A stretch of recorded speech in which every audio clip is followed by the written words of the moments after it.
I'm just waiting on Joyce to respond.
I just got off the phone with Joyce. She'll be on in a couple of minutes. She's sorry that she's late.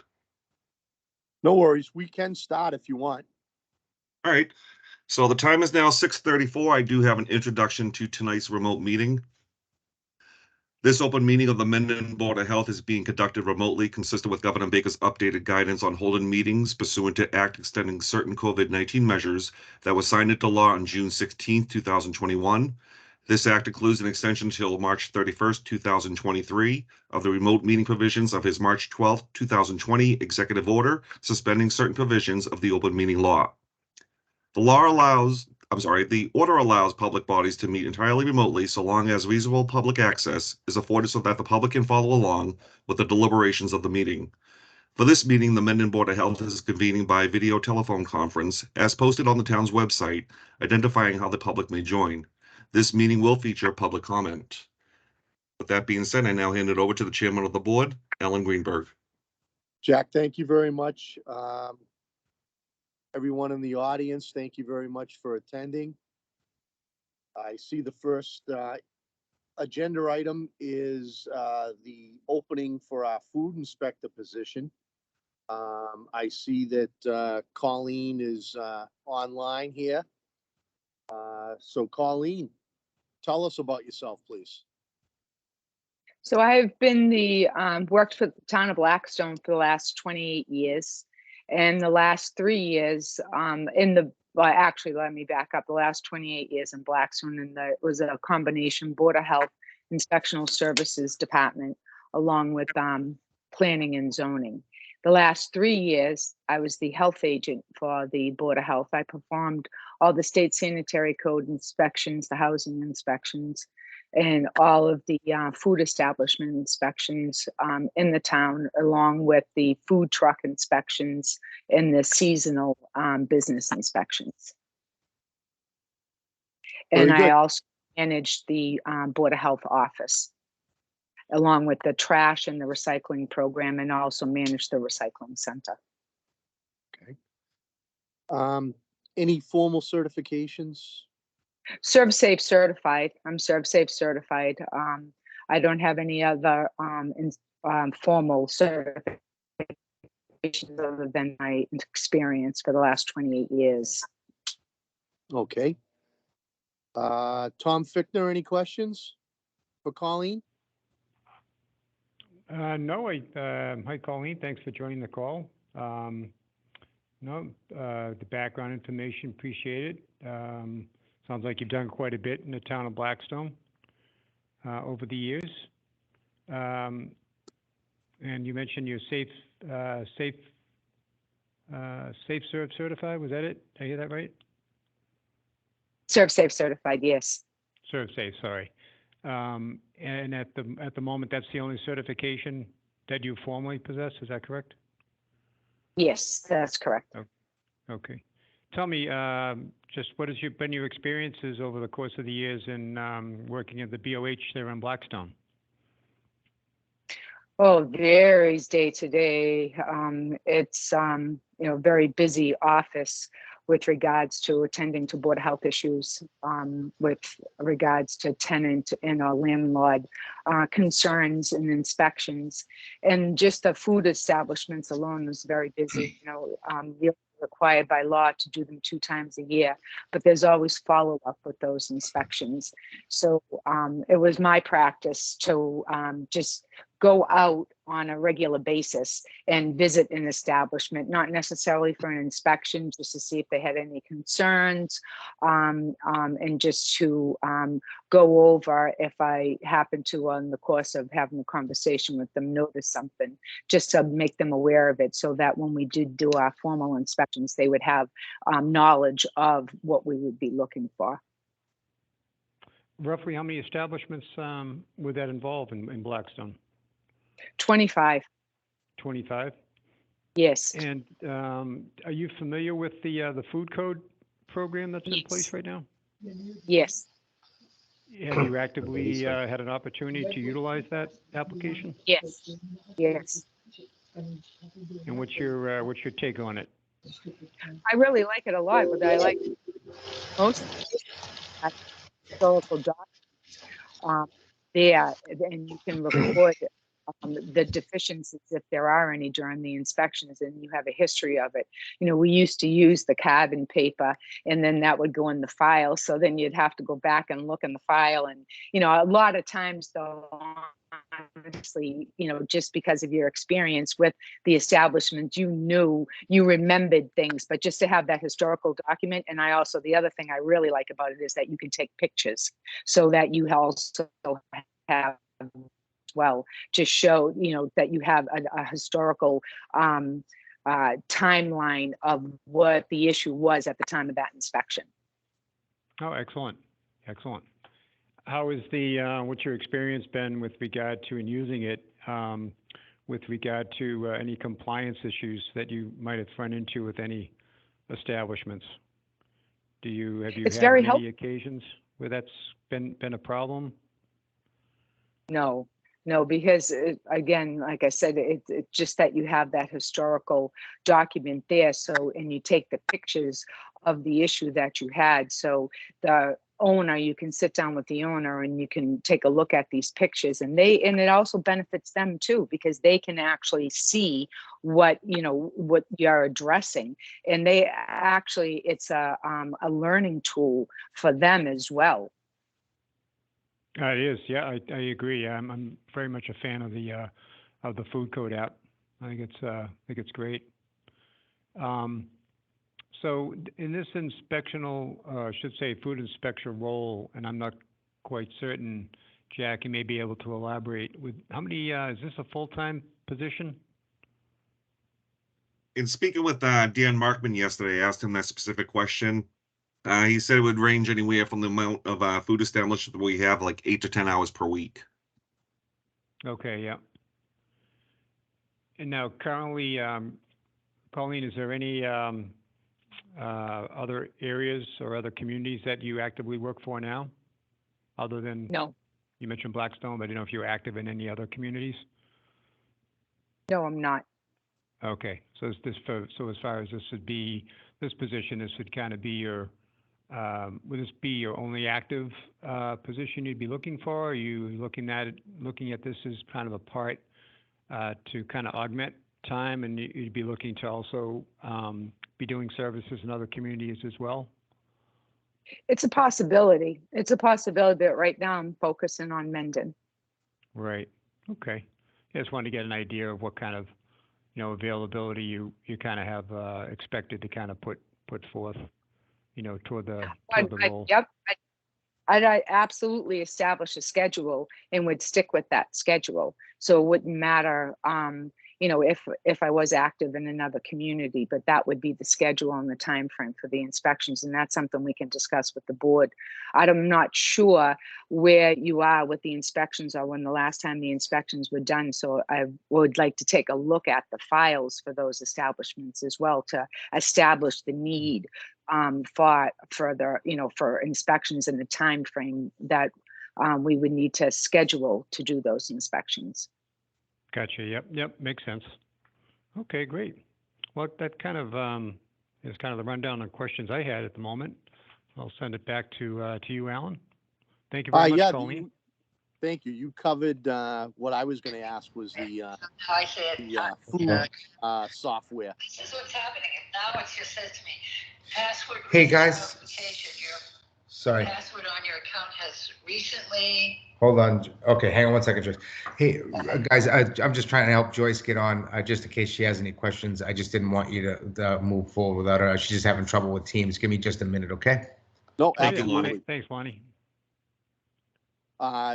Tom, so you sort of covered my question as I didn't know if Colleen had been utilizing the food inspection program with the iPad. So you answered that question, and I appreciate it. Colleen, how many hours a week are you looking for? Well, I would have to take a look at the files to see the frequency of the inspections. Like I said, annually, you know, you're only required by law to do 2 annually, but I know that there are establishments, in my experience anyway, that will require more than 2 inspections and follow-up inspections as well. Based upon the establishments that Jack told me, I would say, I mean, 8 to 10 hours is reasonable. But if I felt that because of, you know, either re-inspections or just the inspections themselves, I know that there's food truck inspections that are involved there and the different fears that you have and whatnot. I honestly, in my position, you know, and I was, like I said, there was the inspectional services. I was the code enforcement officer also, as well as the health agent. It averaged about more like 15 hours to 18 hours a week on Board of Health issues. That also included the housing inspections. I don't know if that's something that you are also looking to have somebody complete those as well. But I mean, it's a stat for 8 to 10 hours, and I would like to leave it open to see if I could come back to the board and say, hey, you know, we need to take a look at this and maybe increase it a couple more hours. No, absolutely. We do have an occasional housing issue where we get a tenant complaint, and that would definitely need to be followed up. We also have the winery in town, which they very active during the summer season with weekend events. So you have food trucks coming in and out of there. Yep. Need to be checked on. So, you know, I just, you know, I wanted to make sure that what your expectations and our expectations meet somewhere in the middle. Absolutely. Absolutely. Do you, just talking with Jack a little bit this morning, do you have any exposure to doing perk and depot tests? No, that's not something that, I mean, I'm familiar with the process and the procedure, but I've never witnessed a perk test. Okay, I just wanted to make sure that I understood correctly. And like I said, Jack and I had a brief conversation this morning. So that's fine. We have someone that covers that. But I just, you know, want to get a full picture of your skill set. Sure. You know, as the health agent in Blackstone too, I've also drafted and brought up to date all of the different, you know, regulations, whether it was, you know, tobacco, food regulations, animal regulations. I noticed on your agenda that you had that. So I would be able to help in any way with regards to that if the board or Jack needed any assistance with that. I have quite a bit of experience with that. So you have experience with roosters? Oh yeah. Yeah, they're not very popular, but yeah, they're giving us a run for our money right now. But that's really good to know, because you know the board's view is we want people to be able to have the freedom to have roosters, but we really would like the roosters to behave and be good neighbors. Absolutely, absolutely. As a matter of fact, I just recently updated the regulations. And, that's a evolving area with regards to compliance with, the Mass General Law or any code updates or anything like that, that the boards of health need to be aware of in order to incorporate that into their current regulations. Okay, Alan, I'm gonna run over to Joyce's house and get her fixed up. I'll see you in a minute. how fast do you run? It's downhill. I drive real fast. All Be right, right thank back. you. Thank you. Ellen, we do have Tom with his hand raised. Tom, go get him. And you're on mute, Tom.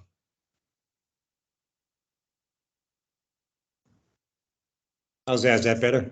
I can hear you. Oh, sorry about that. Colleen, I meant to ask you, so where do you reside? How local are you, out of curiosity? I'm right down the street. I live in Hopedale. Oh, okay, very good. Yep. And the only thing I was thinking of is overall, with all you've had quite a bit of experience in different roles, doing different things. What would you say your overall philosophy of being like a health agent type food inspector would be when you're out there in the field? How do you like? Communication. Yep. I'm sorry, I didn't mean to interrupt you. Go ahead. No, I was just saying so basically, how would you, which basically your outlook or your view on handling the role out there with the public? How do you like to carry yourself? I mean, for me, in all these years, I've always looked at it as an opportunity to educate. You sit down, you have a conversation with the owner, and educate them if they have any areas of concern. And that's one of the first questions that I ask. Matter of fact, when I go into any establishment, is there anything that concerns you, or do you have any concerns? Do you feel that you're deficient in a certain area? But we're there to educate the food establishments. I'm sure there's no food establishment out there that ever wants to, cause harm, in the way of temperatures of food or things like that, to anybody. So it's really an opportunity to educate more than anything. I think that's most important. Yeah, I'd agree. Excellent. Well, thank you very much. You're welcome. Ellen, back to you. Thank you. I can't think of anything else right now. Did you forward a resume to Jack? No, but I can do that. I was going to ask if you'd like me to forward the resume. I can email it to Jack. Absolutely. Yeah, no, we would appreciate that. And you have no problem working as a employee for the town of Mendon? Not at all. Okay, different people that we utilize want to work in different capacities. Some want to be contractors. So Yep. I know the town prefers to have people work as employees. So I just wanted to make sure that, that fit into your expectations. Absolutely. I can also send you, if you'd like, my reference list too. Yeah, no, that would be very helpful.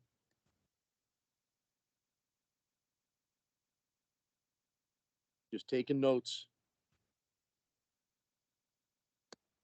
Well, you seem to be in line with, how our board operates.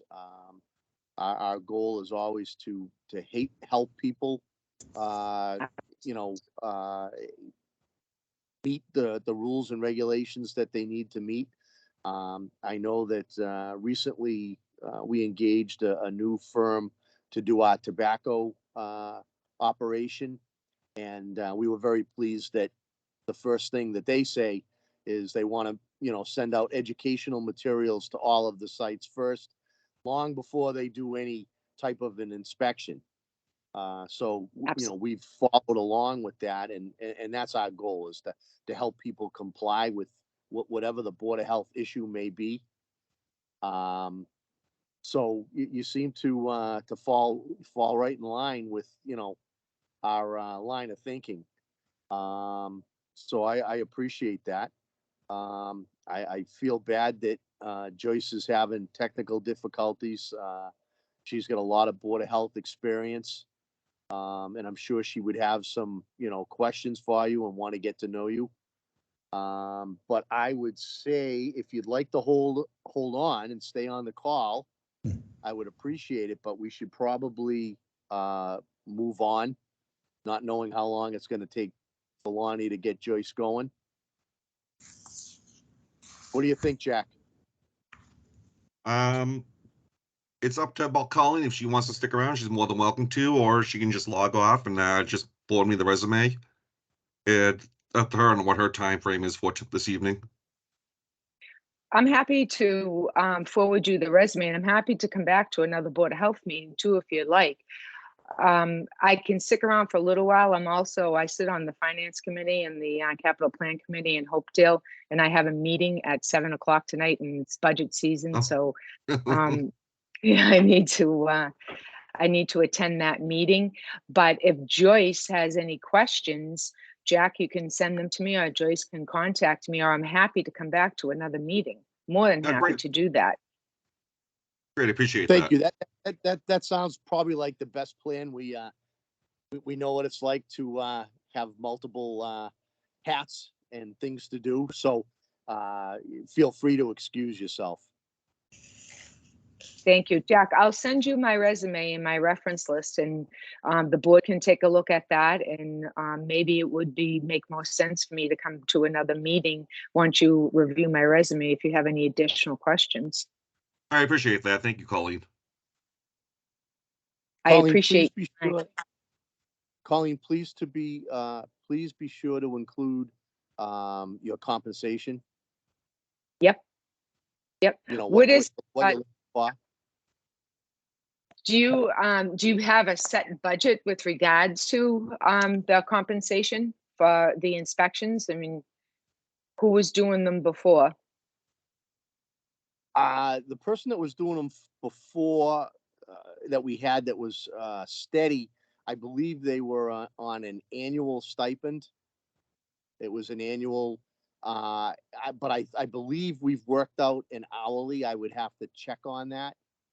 Okay. So we're evolving. Okay. In this area, we've been very fortunate to be part of a collaborative. It was an effort that Missy, our former administrative assistant, had gotten involved in. So we've had 2 people actually doing the job. We're sort of sharing them with the collaborative. I'll see you back. Actually, I see Joyce is online here. Maybe Joyce can get a quick question in. Sure. Hi, sorry Hi. about this. It's so crazy. Mm. Hi, Colleen. How are Hi. you? Good. Thank you. All right, Joyce, All right, you're so- allowed one question. Well, actually, I talked to her about the whole thing, so I'm pretty happy. I actually was dancing in the street. That's why I couldn't get here. Is that on video? Oh. No, I'm very confident in what she does, and I'm happy that I'd love that she would be working for us. So, All right, thank you, Joyce. Yeah. All right, we're all set. Colleen, thank you very much. I don't want you to be late for your next engagement. No, thank you. We look forward to talking to you in the future. Absolutely, I do too. I thank you very much for your time, and I look forward to working with the board as well. And I'll send over the resume and my reference list, Jack. All right, thank you, Colleen. And I look forward to speaking to you again. Have a nice night. You Thank too. you. Thank You you. all. Take care. All right. We're good there. Oh, Joyce, welcome. thank you. Gosh, thank Lonnie. Yeah, he ran pretty quick. Oh my God, he helped me so much. So I was so happy. It was so crazy. I felt like a nut. Ah, this is the second time. This happened, so. My girls help me out all the time. All right, Jack. So we're moving on to rooster regulations. Yep, the last time we spoke, as requested by the Board of Health meeting, the last one we had, Daniel Markman has provided the Mendon with a draft version of the proposed rooster regulations. So you do have a copy, and I do have a copy on screen. Right.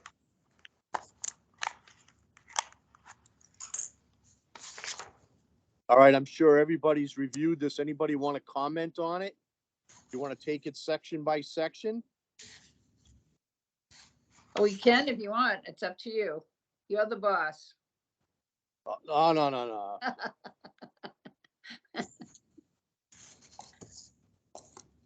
Well, I mean, the first couple sections and the definitions are pretty straightforward.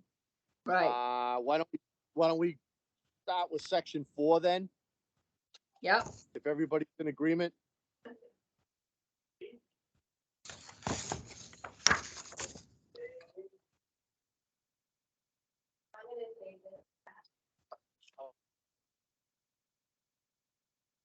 Anybody have any comments on section 4?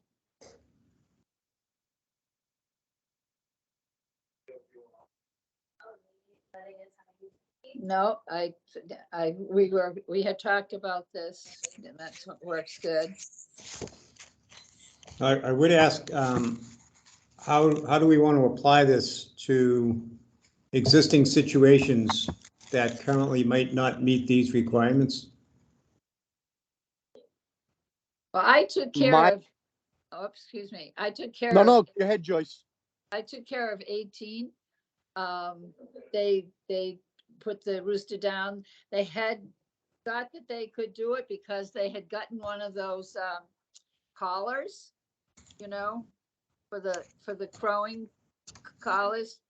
And it was a young rooster, and it wasn't really loud in it. So they thought that they were fine. They put it in. Were you with me, Tom, when we talked about the little house and everything? They had a little house, like it looked like a dog house that they put it in at night. They put it in at 9 o'clock at night. They put it into like a dog house, and they closed it up so that it would be dark, and then they opened it up again you know, like he went to work, I think at 6:30. So he just ran in and opened it up, and they had one of those crowing collars on. And, but I guess it was loud enough so that it was disturbing everybody. So that rooster's gone, and she said she'll never have another rooster ever. So, I think we're all set with them. And I didn't do anything with the one across the street.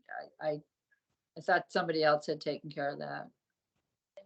Yeah, that was it. Okay, yeah, I think, well, it sounds like, and we can get into further discussion. I think we have some folks on that can address it. It sounds like maybe that situation may possibly have handled itself, but as we kind of talk further, we can find out.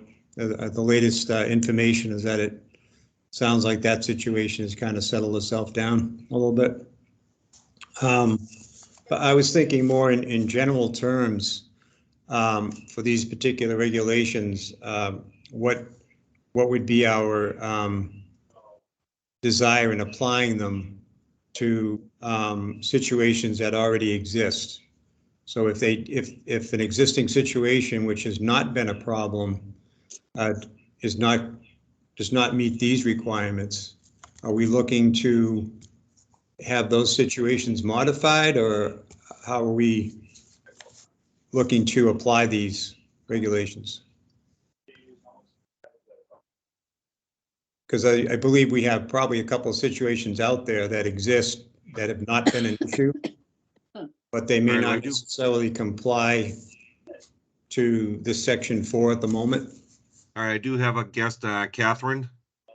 Hi, I'm part of the agricultural committee. So I think for that part, we were kind of thinking doing a case by case basis. So obviously not every rooster everywhere is an issue. So kind of take it case by case and deal with the ones that are issues and try to implement these. And then, you know, obviously the new roosters that come into play. But I mean, there's probably plenty of roosters out there that aren't an issue, and they're Right. not abiding by all of these rules and regulations that we have in this. So I feel like a case by case basis, when there's an issue, it should be kind of mandated. Alan? Yeah, I agree with Catherine. I would want anyone that has a rooster, if we adopt these, to be aware that they exist, so that they know that, this is what they'll be held to if there was a problem. Just one question I have on section E. I'm sorry, letter E of section 4, where we mentioned the times. Are those the times we've talked about before? For some reason, the 7 a.m. sounds familiar, but the 10 sounds a little later maybe than what we talked about, or is that what we've talked about in the past? Yeah, I think that's what we talked about before, because that's reasonable to me. With everything that I read, that was a normal time, Okay. People may go to bed at 9 o'clock. Well, that's all well and good, but, or they may be working during the day and the rooster cries, but too bad, I mean, they may be sleeping during the day, so you have to have some time limit, All right, we do have Lonnie with Okay, his hand thank you. raised. Lonnie? So I know that our chickens and rooster, they go to bed pretty much when the sun goes down. They know they actually get in the coop, and then we have an automatic door that actually just closes, and then I believe it's 7 a.m. it opens back up and they come out. Right. So I don't know exactly what time it closes, but they know they want to, if they can be inside of what they know to be their coop, they're going to get in there anyway. If there's no coop, or if it's a coop that doesn't actually, it's not enclosed, then they'll just roam around whatever the coop is. But our chickens and rooster roam around all day, and then, like I said, when the sun goes down, they know to get in.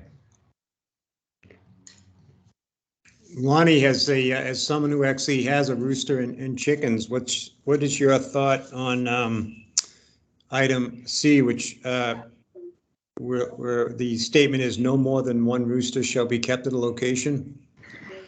So I don't know that I personally have a feeling on that at the moment. I've only had one rooster at a time. I believe I mean, we have a little bit of land, so it's not, but they don't roam far. If you have a big farm and you have a lot of area, I think multiple roosters in a small area isn't very good. I think they're going to argue, because the rooster essentially is taking care of his hens, right? Right. And I don't know that if we've had more than one rooster, it was temporary while they were young. And as they started to get a little bit more feisty, we've either gave them away or, gave them away. I've never had, I don't know enough about it to say that more roosters are better or worse. We've always had we had one that was cranky and would chase us, and the one we have now is really cool. So, and there's enough farms around that if you do have a problem, folks will take them. I mean, even just in town. But I don't know if you have a need for more than one.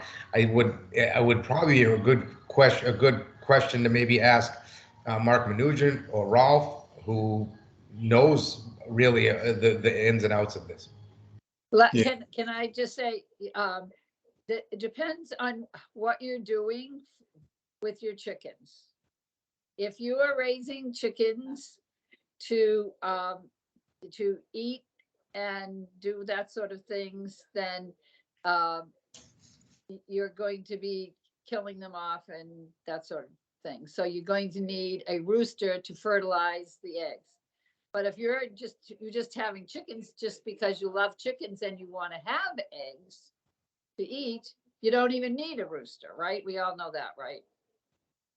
So, you know, but I think the people that have, like the people that I dealt with, they were raising the chickens and they were eating the chickens. And so they were needing to have a rooster to keep fertilizing them so that they would have more chickens, you know, because that's what they did. That's what they grew up doing, you know, having the farm and eating the chickens. But I mean, if you're just doing them for eggs, you don't need a rooster. But if you've got, I mean, I don't think that I don't think C is I think we should cross C out, because that's way too constraining, as Lonnie said, for people that have farms, like the Rhodes and all those, you know, people. So I would say that we don't need that in there. Having had chickens myself, and having had one rooster once, and we weren't going to eat the chickens, so we said, why have a rooster? Because he thought he was the boss. Does that element of a rooster, I think, is that what I understand, also for some provides a level of a security for the chickens? There's an element there that plays into it. Is that right? Yeah, so a rooster will definitely, like we have a lot of hawks, and a rooster will protect the flock as best he can. The other thing too is, again, as Joyce alluded to, if you're raising them, it makes sense that you would want more, right? I think a lot of times too, people get chickens, say you buy a bunch and they come through the mail. Well, you don't know when they're little what you're going to get. Right. And then they end up and they have 3 roosters. Now they don't know what to do, right? And we might be able to have, maybe we can add it to the website, or even a link to a good chicken owning website that they could link to see what they can do in those conditions, or even have a support, some sort of support if they called us, that we could say, hey, look, yeah, the Rhodes will take them, or the Manugans will take them, and I'm using their names only because I know these folks. I'm not saying that that's who we would need to use. Yeah. But there might be somebody that wants roosters. Yep. All right, we have Catherine with the hand raised.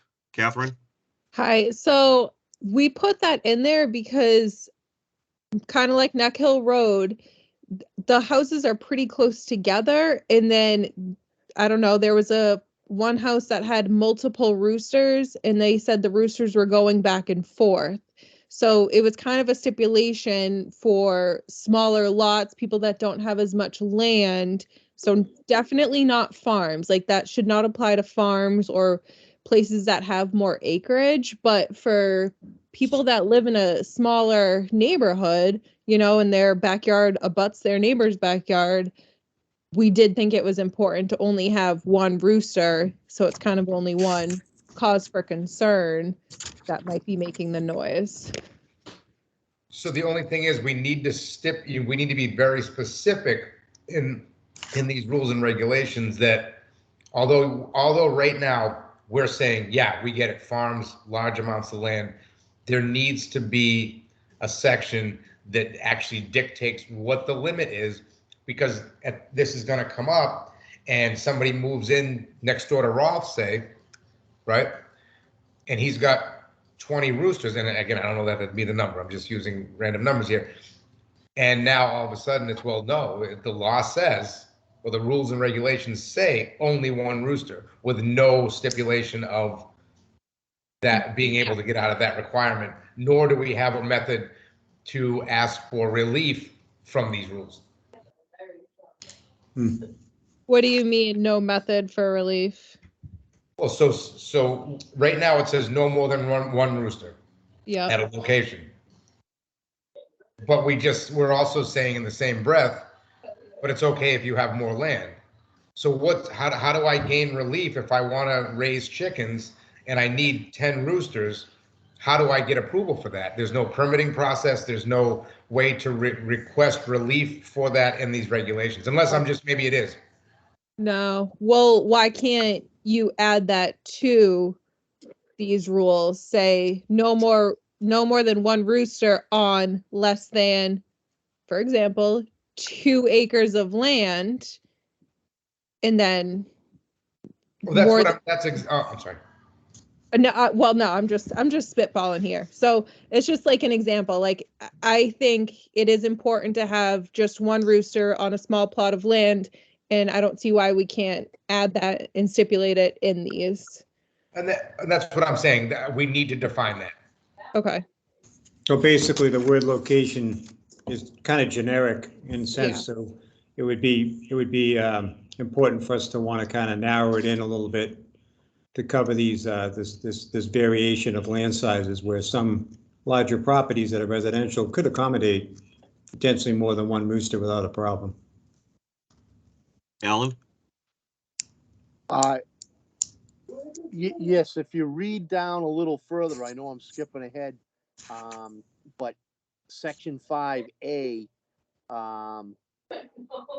kind of separates residential land from commercial farms. So as I was reading this, I didn't feel as though it applied to commercial farms. They weren't part of this. I may have read it incorrectly. Someone will have to clear that up for me. However, I have no issue with adding to section 4, letter C, make that a little more descriptive, as suggested. Thank you. Lonnie?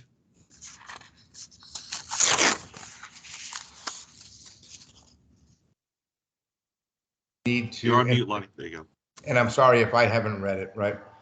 A permit is required for anyone keeping a rooster.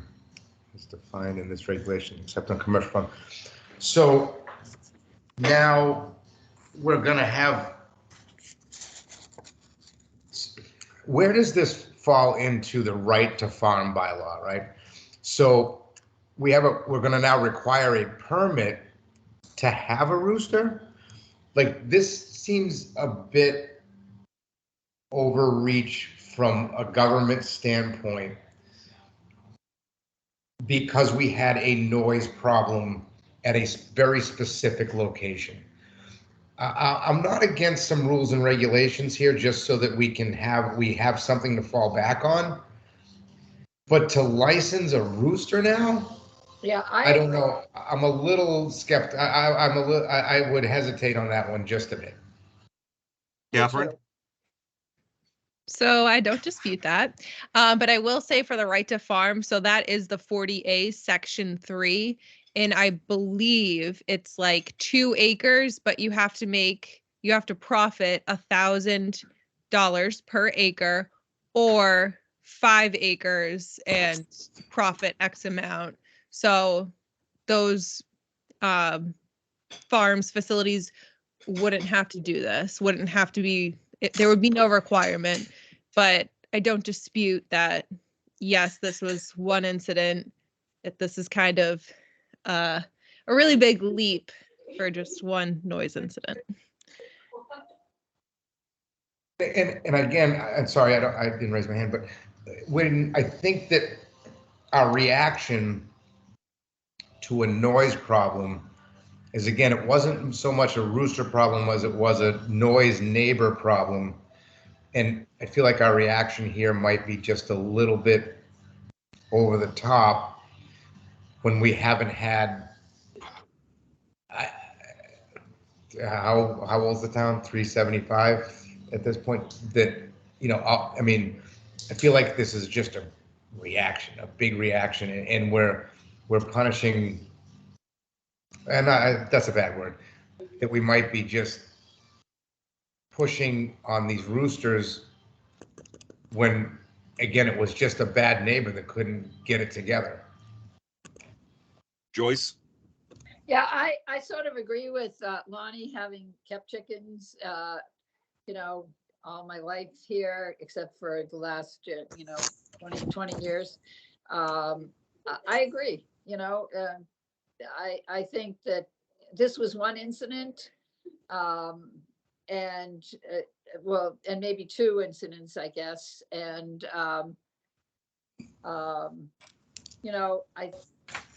I think that,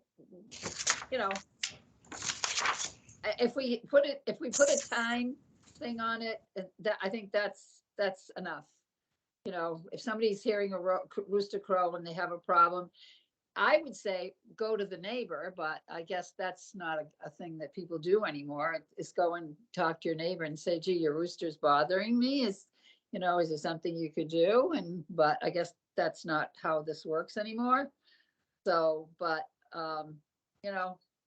as Catherine said, that we only had one, or Lonnie said, we really only had, one event. So we've been having roosters in this town since the 1600s. Lonnie? I think what you just said, Joyce, rings true about, contacting neighbor. I think that they did try to work it out with their neighbor. We definitely need to have a mechanism when that fails. That when the neighbor just is somebody that just says, no, I don't care, I'm doing what I want to do, and you have to deal with my noise.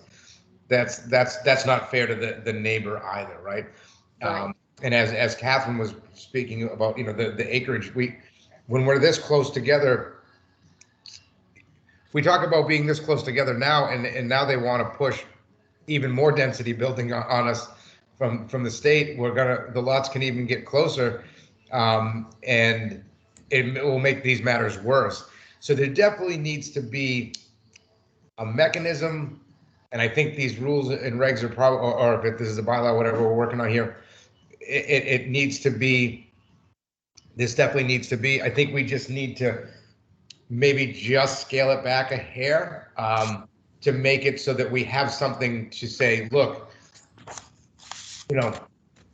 you've got to, at least we have something to go with when there is a complaint, that we can at least act and assist to help rectify the situation. That's my crappy opinion, sorry. So what Tom? you're saying, Lonnie, is potentially with this outline, potentially being able to do away with the quote unquote permitting aspect.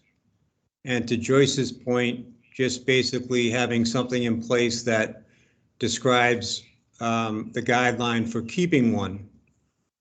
With those two elements in play, I think that's what you each kind of saying, that we don't really need permitting, but at the same time, we need something that tells people this is how you need to keep them if you're going to have them, right? I'd say yes, and especially that some people just don't know. They don't know. They're like, chickens, let's get chickens. And like I said, they get them in the mail. Now they got 3 roosters, and they're like, Right. And then, oh, you can't tell me what to do on my property. I get it. I understand all sides of this, right? And again, is this a bylaw or rules and regulations? This would be, we would be entertaining this as a regulation within the Board of Health domain. And it would be specific only to residential. Sure. Yeah. That makes it a lot better, just because now it's very easy to go back and fix these, or sorry, I shouldn't say fix, adjust if we did do something was too much overreach or not enough. It doesn't have to go back to a town meeting to adjust the bylaw and create so much debate. Correct. And the initial issue that we experienced a few months back, the board was able to address that under its domain of a nuisance, because in that particular situation, it was felt that it rose to the level of being defined as a nuisance. In with regard to the consistency and the regularity and the scope of the level of interference with the quality of the neighbor's life. This latest situation may not necessarily have risen to that level, but at the same time, we don't want to feel that a neighbor has to reach a point of tolerance.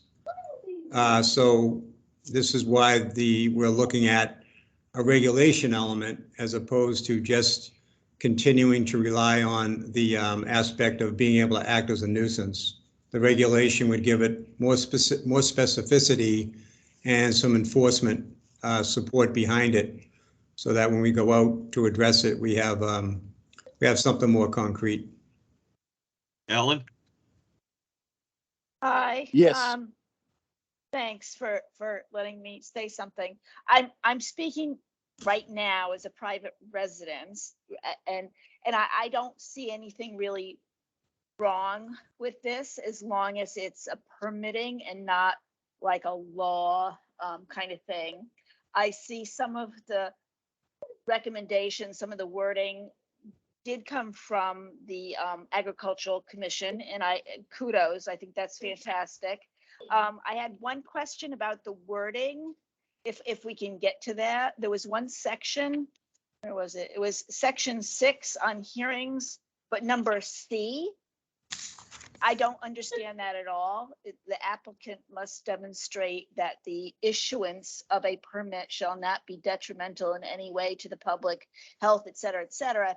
If they're filling out your document that shows the plot plan and where the housing is going to be, and that it's 150 feet, you know, the required distance, and that it's light proof, you know, resistant, why do they have to demonstrate further that, you know? So I don't know. I just would like someone to address that. Why is that in there?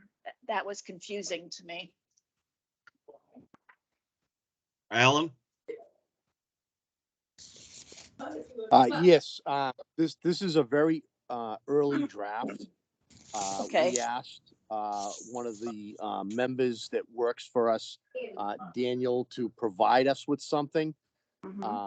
This is we're sort of revisiting something that the Agricultural Committee proposed to us Right. between 12 and 18 months ago. Because down in the Neck Hill Road, Daniels Road area, unfortunately, this situation has reared its ugly head again. So this is a very early, and you can see it says draft. So Yep. things are going to be moved around and changed. That's why we were sort of approaching it section by section. Okay. So, you know, it's very possible when we were to get to that section that it would be changed, adopted, removed. Yeah, I think it's Fortunately, overreach. Okay, well, you know, we appreciate that. That And we certainly don't want to be, I mean, this is the first time that I've put my eyes on this since Daniel produced it for us. You know, I've been looking at it through the weekend. That's it. So that's why we're kind of proceeding section by section. Okay. And we're getting people's opinions on things. To be honest with you, I wish this was something we didn't have to deal with. But unfortunately, people are being very disturbed by their neighbors not keeping their roosters in line. Thank you. Yeah. I think I see Ellen? where Ellen's coming from. Yeah, Ellen. just to, I don't know. I don't want to muddy the waters, but yeah, it was over 2 years for the neighbors to get any kind of attention to this problem. And, you know, the Agricultural Commission, we stepped in, you stepped in. So, I mean, it's true that one bad apple can spoil the whole barrel, but you know, so I think something has to be done to have some teeth. But, you know, I don't want to see this to be so restrictive in the wording that it makes it difficult for anybody to have pets or to raise their own food or et cetera. So fine, I'm done. Thanks. I think I see where you're coming from, Ellen. In looking at this particular wording, if in actuality, what we do set forth with specific guidance on how they need to keep the rooster, really that in and of itself is probably sufficient to demonstrate what's needed, because they're following the guidelines, right? They're following what's in the regulations. So this is probably an added element that potentially may not need to stay, but as Alan indicated, it's just all currently being reviewed, actively reviewed this evening. So I could see, but I see where you're coming from with it.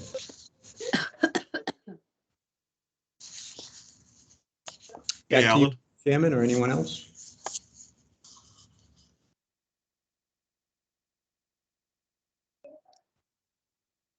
Ann Mazzarelli.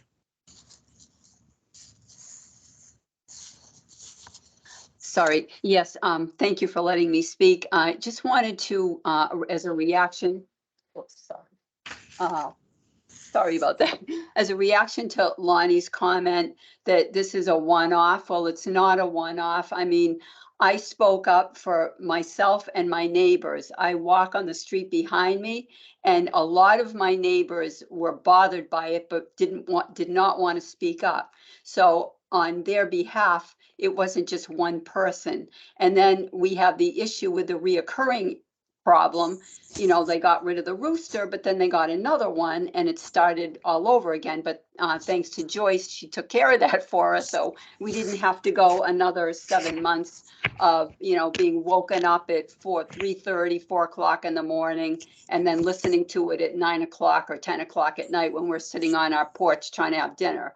So I just wanted to make that comment that it's more than just a one-off. It's not just one or two people that are bothered by this.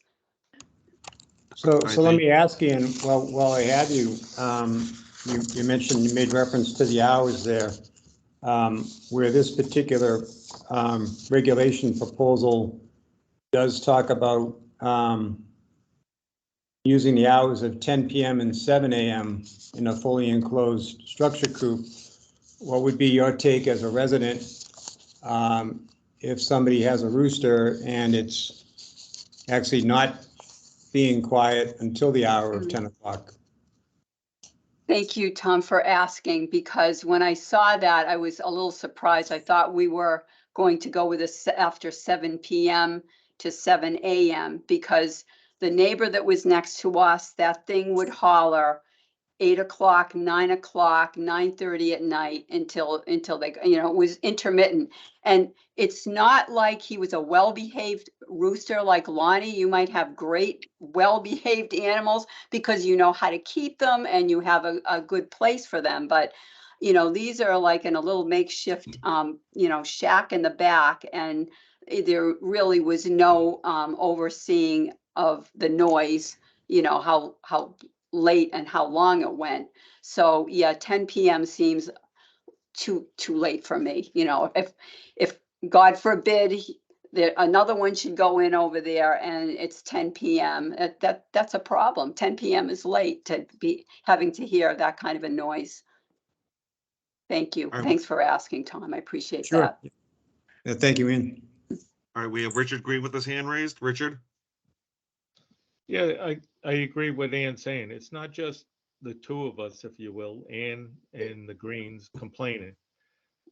We had a petition. There was a number of people that signed it, and also people saying, how do you live like that? You know, they're walking a dog at 6:30 in the morning and they hear the noise.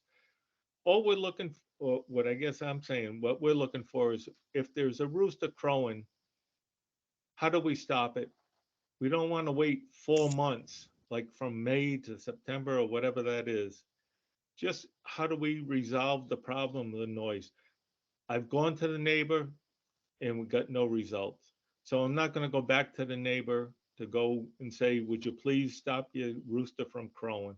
And what we didn't realize one time, they had 3 roosters. We thought it was 1 rooster. And across the street, they had 2. So there were 5 like in our immediate area that were crowing. So all we're looking for is to get a good night's sleep. All right, thank you. Lonnie?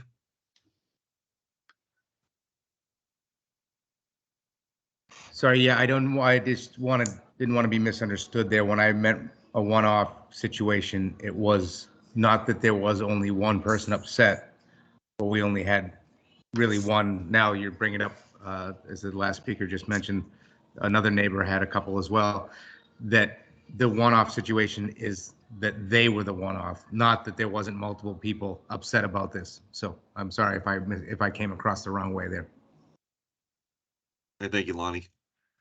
So Richard, are you still having, you still having an issue with your rooster? No, I Okay. sent an email to Jack, I think Monday, just saying we haven't heard in a while. And at the same time as I'm saying that, we might have been hearing the one across the street. Well, I think that was a very young one. That was a young rooster. They had just gotten it. It was very, very young. Yeah, And it they, did sound again, muted. Again, they put the crowing, they bought a crowing collar because that's what we told them before. I said, perhaps if you put a collar on it, will stop, but it didn't, but they really, they're as fed up with this as you are. So she said, we are definitely not having any more roosters on that side of the street. Now, I don't know about your side, but when I talked to Elizabeth, she said, we are definitely not having any more roosters. So. All right. Amen. Thank you. Alan? Any more to continue on with? Sure.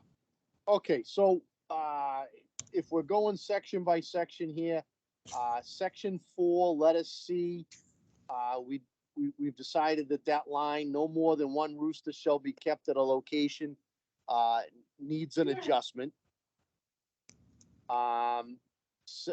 Letter E, the time of 10 o'clock may need an adjustment. So we can, get back to that. So let's go to section 5.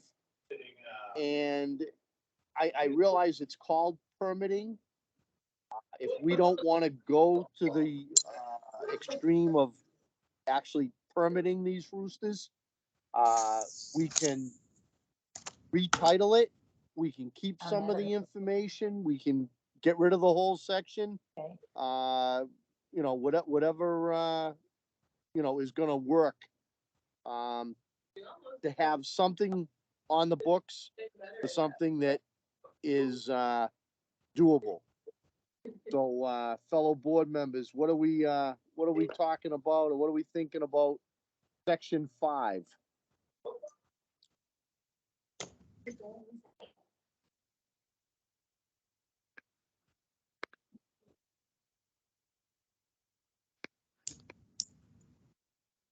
Do we think at this time we want to eliminate that section? Yeah.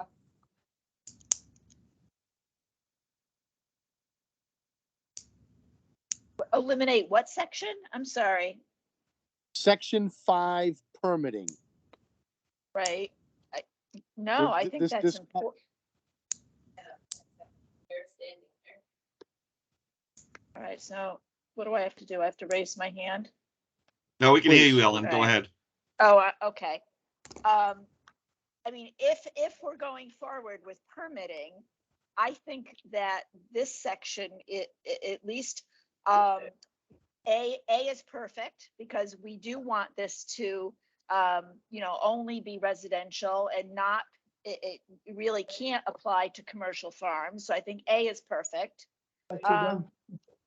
I think B, that the plan or the, In the bed. I think, oh, sorry, I was hearing Joyce. The application, B, I think that's perfect, that it should, you do have to supply, I'd like to see what that looks like in the future, because having words there that says the form has to be supplied, but not knowing what the form looks like, I'd like to see what that looks like, but that should be kept in there. I like B.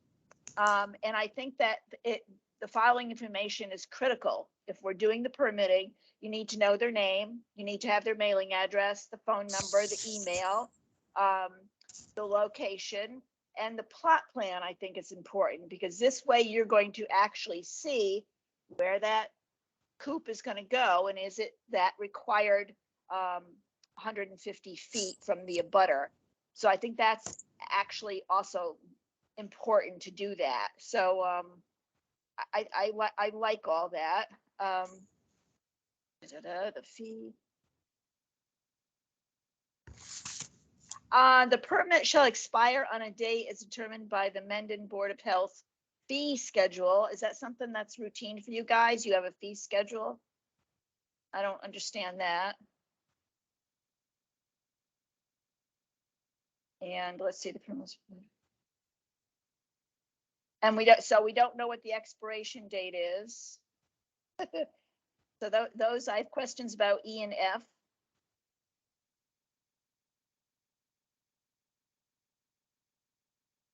I think G is fine. It's a responsibility of the permit holder. I think that's good. And H is perfect too. Like if they're a renter. So I think it's important. I think all of that is important. All right, we have All Lonnie right, with his thank you hand very much raised. for your input. Lonnie? Yeah, sorry. Yeah, I don't think we should be permitting roosters at all. I think that, again, we had a situation where there was a bad neighbor that had a rooster. We don't have a rooster problem in Mendon. We don't have an issue that we need to now be permitting our individual, a rooster. And again, what is, with this being a set of guidelines and rules that are set forth by the Board of Health, where's the repercussions if you don't register your rooster or permit your rooster? We're now getting into plot plans of where things are going to be placed on. If we have a rule that that the 150 foot is the 150 foot, if they don't comply with it, we go out and deal with the situation. But we have how many? Do we even know how many roosters are in Mendon at the moment, right?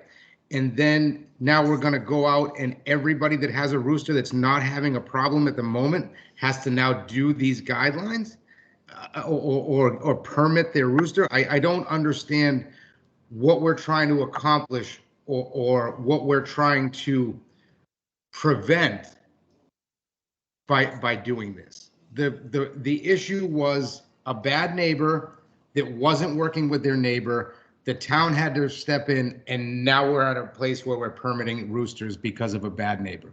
I don't mean to try to minimize this by the impact of what the folks were dealing with their neighbor, but it would be the same if he had a truck out in the driveway and started it up at 10 times a night and revved the motor to the moon. It's the same situation. It was a bad neighbor.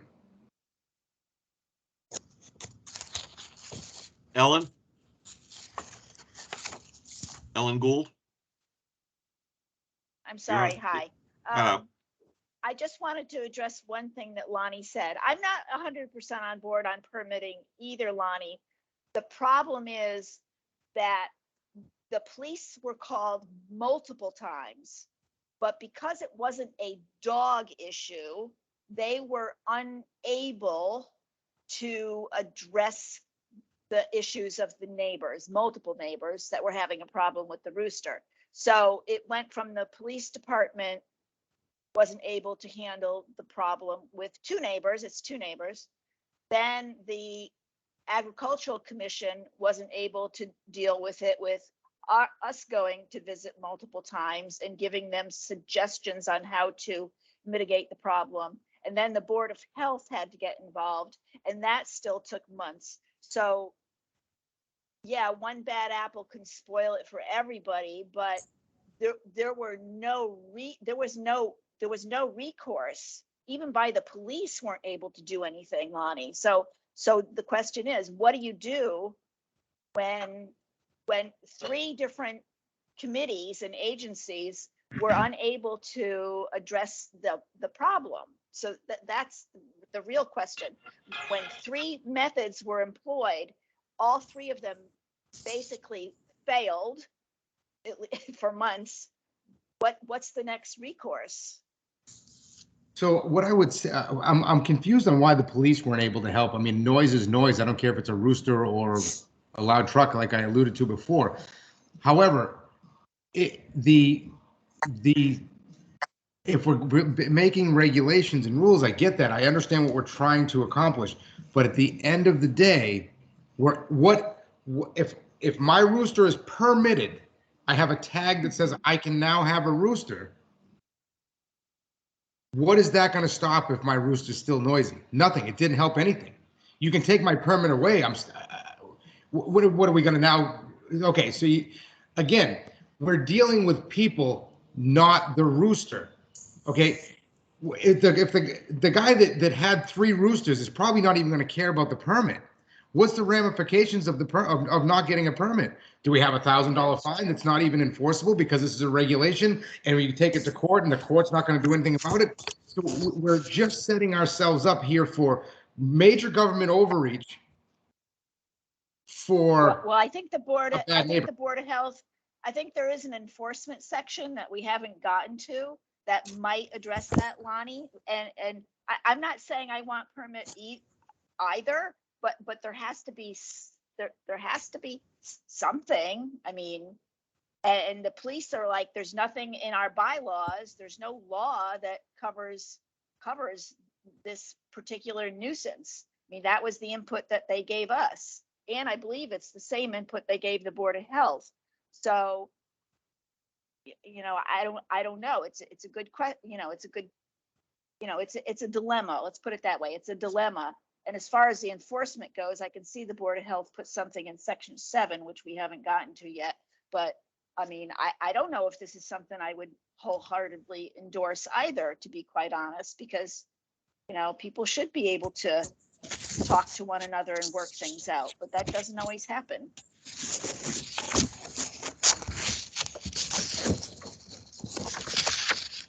Yeah, I just want to give a quick example of we have a neighbor dispute going on right now.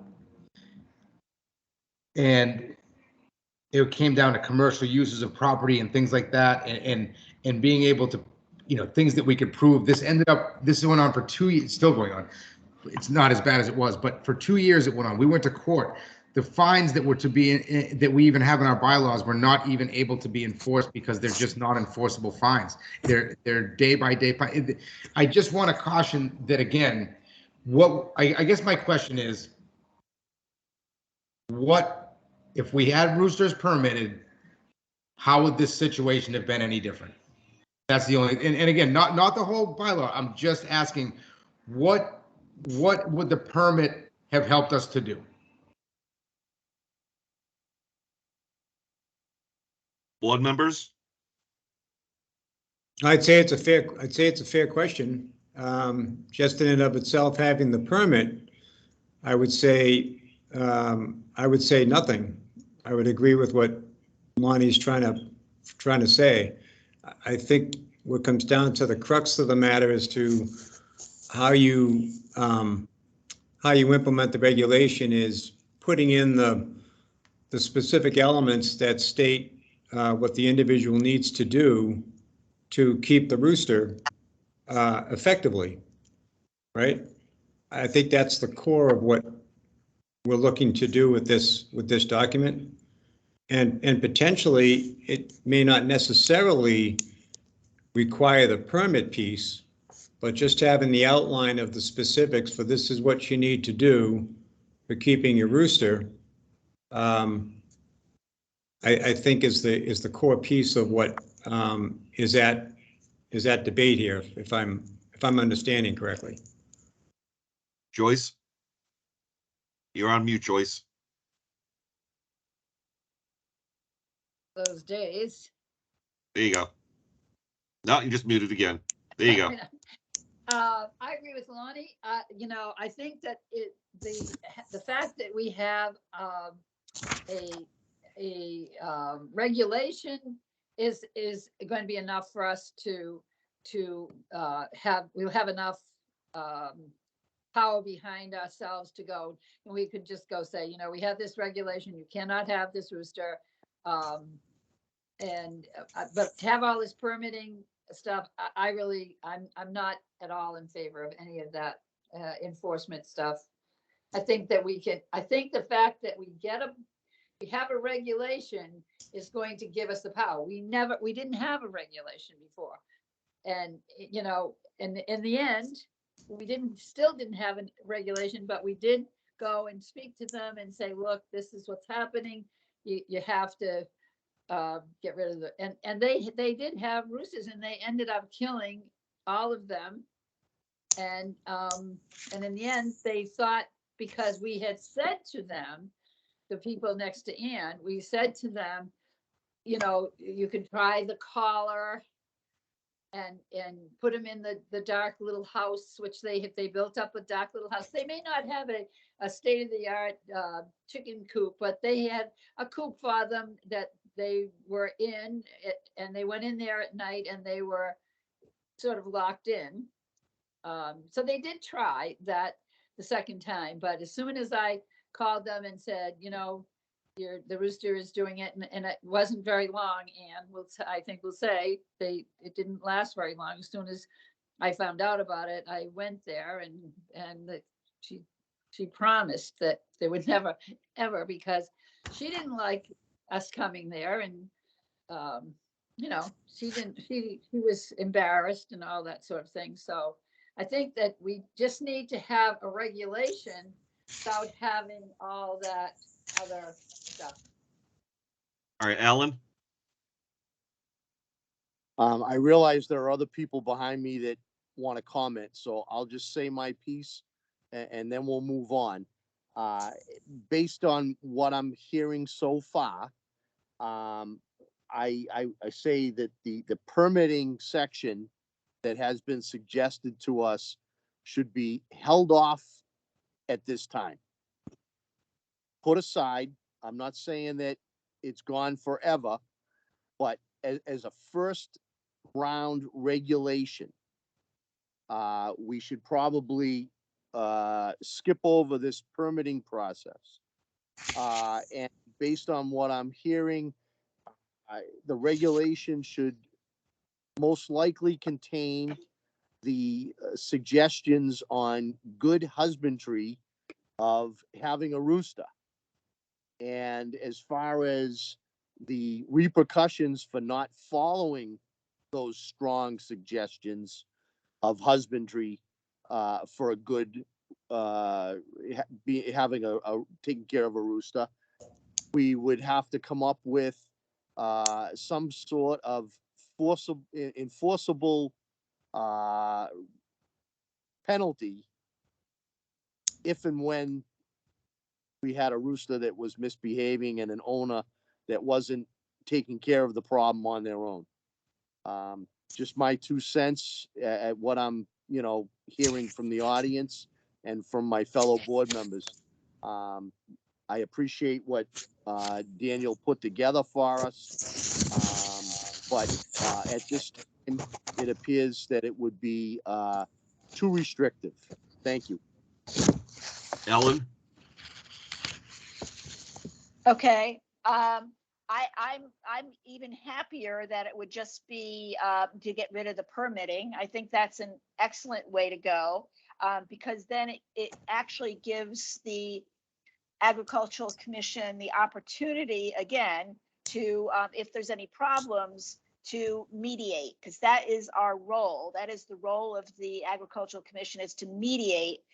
We didn't hear about the problem until afterwards. If there was some way we could have better communication between the Board of Health and the Agricultural Commission when animal problems arise, I think that would be a big plus. So I'd be very happy with getting rid of the permitting portion of it. Lonnie. Yes, could we actually, is it possible to write it into these regulations that maybe the first stop would be the Agricultural Commission to assist with the mediation? And I think that's an excellent idea. I mean, only because I would assume that the Agricultural Commission is going to have a better mindset about the ins and outs of how chickens should be raised, kept, things like that, you know. Again, my 2 cents, sorry. No, valid point. Now, not understanding the full authoritative guidelines for all the different groups. Ellen, from your perspective with your commission, do you have the authority to create a regulation such as this? No, we don't have the ability to create regulations.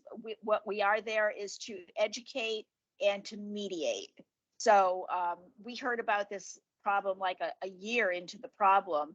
It would be nice if maybe we could find to even put it in the rooster regulations, like people that have roosters be aware that we're here and contact us.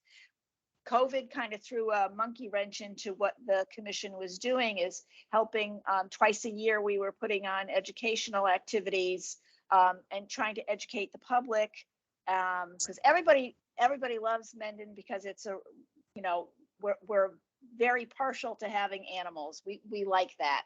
But COVID ended our educational opportunities, and we just started doing that up again. But so, I mean, if there's a way that we can connect Board of Health with the commission when these problems arise, because we've mediated before and remedied problems without it going, you know, overboard. So if there's a way we can do that, that would be great. But no, we are not allowed to make rules and regulations the way the Board of Health is. Okay, so that's a great mechanism. I'd be in favor of incorporating that aspect of it. And you were very helpful with the initial incidences and helping to provide the general guidelines we're actually talking about now. So I just was curious if the regulation, quote unquote, could originate from your group, but considering it couldn't, I'd be all for doing it through our, you know, through the Board of Health, but then putting into language, incorporating your group, your commission as part of the process. Yeah. Yeah, that would be good. Thank you. Alan? Yep. Yeah. I'm gonna say that we come up with a revised draft and bring it up at our next meeting. A lot of these sections without the permitting can be eliminated, the hearings, the variances and all that. It'll probably come out to be a page and a half. And we can definitely note that the Agricultural Committee would be the arbitrating body. And, you know, it's probably going to look much more like the good husbandry suggestions that, you know, have been circulated and that people that have had problem roosters have been made aware of.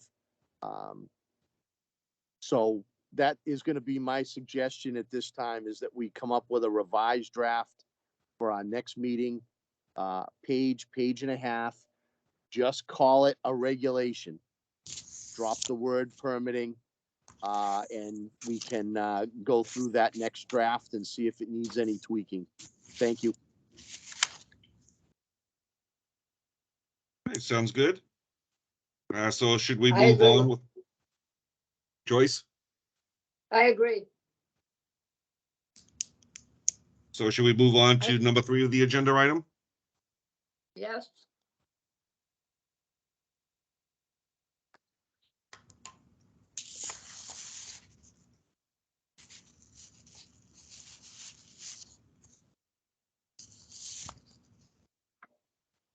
We have Lonnie pacing. I don't know if that's good or bad.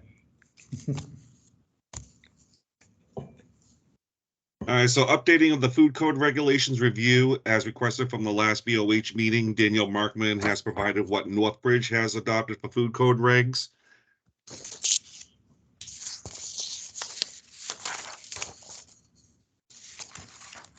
Currently, Mendon is following the state food code 105 CMR 590, which is the minimum sanitation standards for food establishments. Typically, each town adopts their own regulations as a secondary to the state regulations that is more defined than general guidelines set by the state.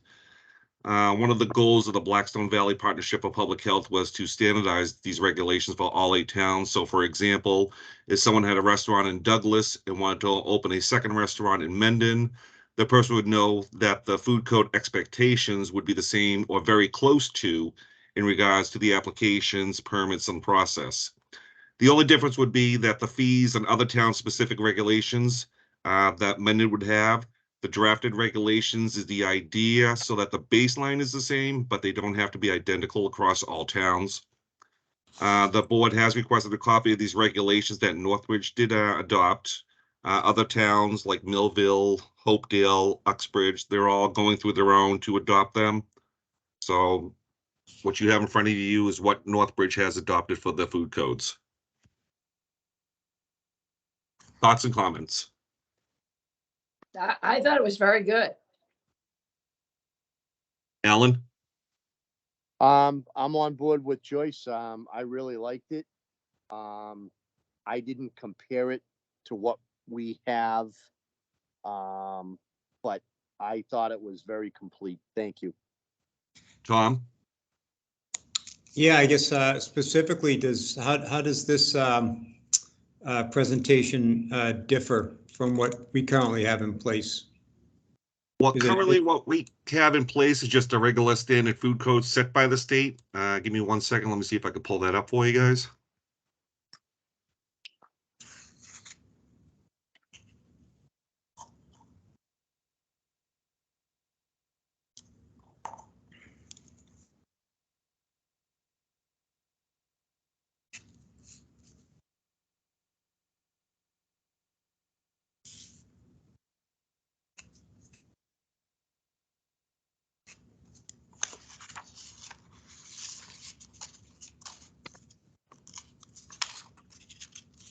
Let's see here.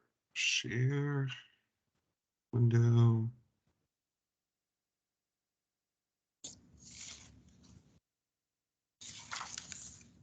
I don't know if you can see that on screen now. Yes. So this is what Mendon is following. This is just typically just the state's food code. Nothing Okay, 100 CMR. Okay. Yes, nothing specific to the town of Mendon. Yeah. Okay. It's just what we follow or any town follows. It's just the regulations that Dan has submitted. It's just to make it more fine-tuned to the town of Mendon. Right. And Yeah, again, okay. we cannot be any less restrictive than what the code already has in place, but we can be more restrictive. Have we done a comparison, just out of curiosity, based on what we're looking at here as a draft version? Are there items that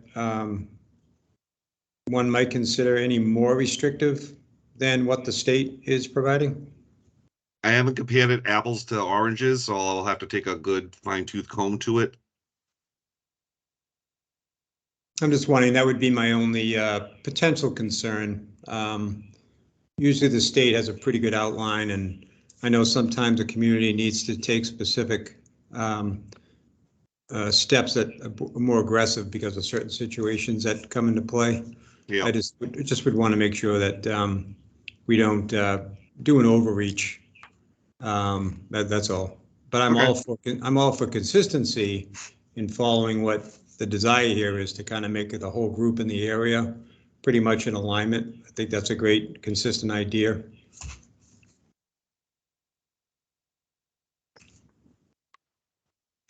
Any other comments?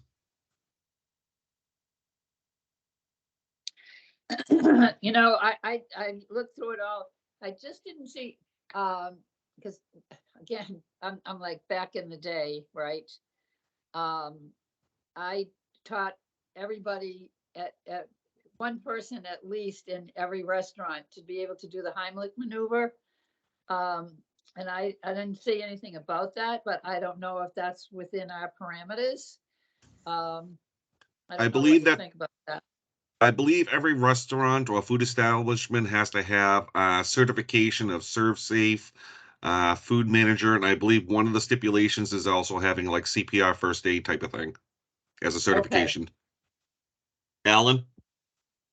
Yeah, along with those lines, allergen awareness. Yep. Yep. There's 3 or 4 basic certifications that staff is supposed to have. The only thing that I saw that I would want to make sure was in line with our rules is when it comes to section 5, letter D. And it talks about 75 seats capacity, 1,500 gallon grease trap. I just would want to make sure that that was in line with what we have. If what we have is more restrictive, I would go with what we have. I just wouldn't want to interfere with our septic regulations.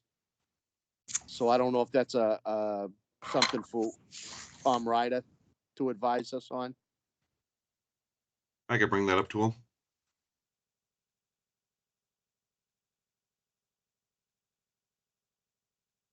Well, it does talk about being in compliance with the Title V.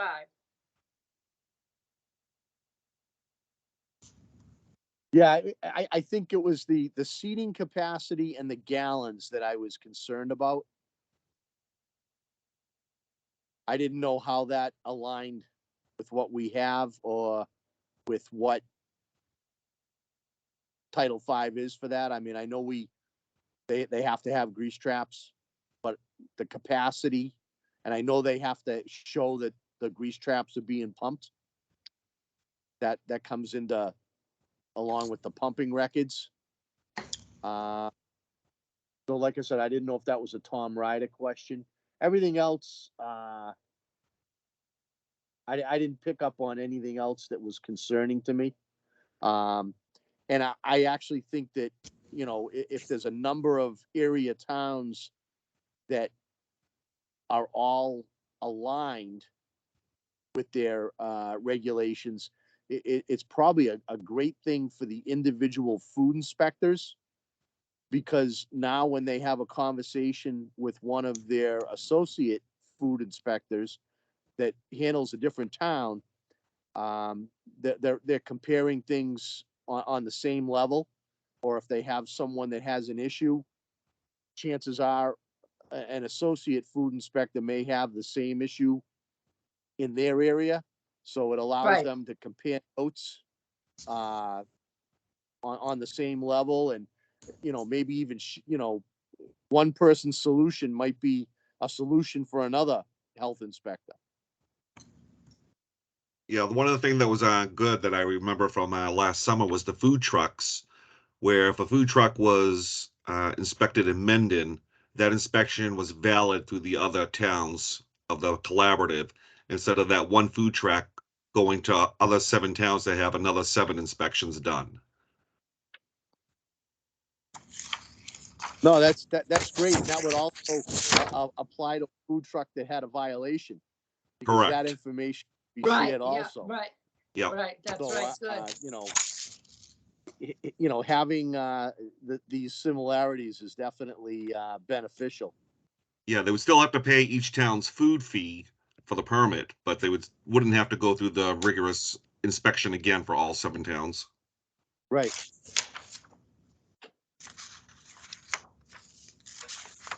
No, that could be very helpful.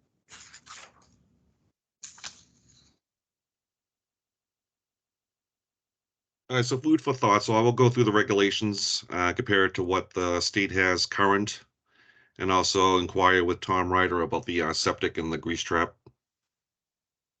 Yeah, just those, you know, the seating capacity and the gallons for the grease trap. Okay. Just to make sure that they're in line. Okay. Comments from Joyce or Tom? No, I agree. I liked how they were. I thought, you know, I thought it was very succinct. Nope, I think you have an action plan there, Jack. All I'm right. good. All right, so we're all good. Then the number 4 item is going to be off the agenda for this evening because Tom Ryder did have a scheduling conflict, so he cannot join us for tonight. So that will be set for a later agenda item. Okay. Next item is the town trash recycling services. So we'll have a nice conversation about that. Tom, I didn't know if you want to take it away with starting off first for us. What to do. So we have, and Jack may have a couple of documents. There we go. So we do have some latest update from Yale Harvey with regard to proposed contract or proposals to the existing contract. So what we're looking at here, okay, this represents the latest. So in conversation with E.L. Harvey, based on some original numbers that were provided to us, they had, I presented a scenario to them to see what they could do financially different from what was originally proposed. And what they came back with was the ability to provide the program that would include new carts at a price of $450,000. Originally, the ask from E.L. Harvey was $500,000 for that program. And just to note for those listening, the other element to that proposal was to E.L. Harvey could provide a program without carts that would run at $450,000. So as we know, based on currently what the current pricing of this year's contract is, in comparison to what we'd be looking at for the future, we're talking about significantly higher numbers. The added element that is in play here that Mendon actually benefited greatly from in the last contract is the added cost from the recycling perspective. As you can kind of see there, kind of based on average tonnage there, you have a price tag of about $50,000 on that second item. So that would essentially, if we were to go with a contract from E.L. Harvey that included carts at their collection price, adding recycling in, brings you to that $500,050 number. And then you add in there the disposal price, and that currently reflects, I believe, the price that we are going to, Jack? Yes, we are estimating that for fiscal year 24. Okay. And just for those listening, we get charged a price per ton for disposal from the company that we deal with. And we've been pretty fortunate with regard to the pricing structure. We're currently in the middle of a 10-year agreement with Wheelabrator. And you can kind of see here what Jack has up the pricing rate. Typically what's averaged is every year when the contract started back in 2018, the price was at a certain level. It might have been in the 60-something range, if I recall, high 60s. And of course, over the years, it creeps up a little bit, $1 something here and there type of an increase. So going into this current fiscal year, we'd be looking at a rate of $79.97, Jack, right there it is. So if you look at that number and you compare that to what we're currently paying, we're paying this year a rate of $75.52. So even that number is a little bit of a what I would say is a dramatic jump from what normally has taken place in years past. And essentially overall, the industry as a whole has changed dramatically. And so I think one of the sticker shock elements here to Mendon is the significant increase that subscribers are looking at here. And partly such a significant sticker shock because we've been able to have such a great pricing structure with the last contract. But it's just the industry's changed so much, and these companies can no longer absorb what they used to, and the return isn't there. It used to be with regard to recycling. Labor rates or wages are up, fuel costs are up. And that's kind of the story in general. As we know, we're in an inflationary period of time. So costs are up all over. So this kind of gives you an idea of what we'd be looking at with Yale Hobby's best offer to us. So we'd be looking at a total of $642,300. That factors in the collection, the recycling, the disposal element, and also the admin portion from Kelly Ryan to process the invoicing. Currently, right now, that had been at a 4,000 number, but we kind of bumped that the extra 250, anticipating a little bit of an increase there. So when you kind of break it down, based on the total of what the contract, collection, disposal, administration, what it would all cost subscribers, and the numbers that we have currently involved in the program, we have currently right now a total of 1,857 subscribers.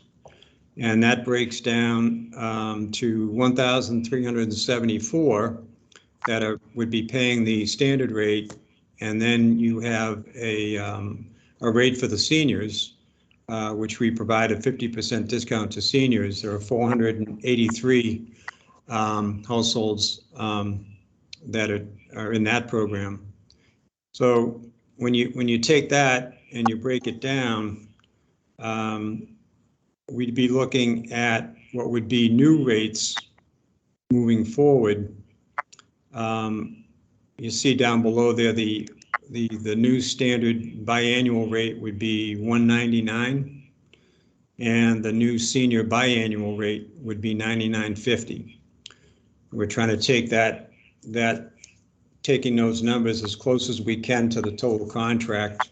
You can see there the difference there that Jack's highlighting is, 669. To get it any closer, you'd be talking, pennies before you get into the negative side on the budget. So in comparison to what users are paying now, which currently it's at $292 for a standard annual, and the seniors are paying $146, half of that. It's a good increase.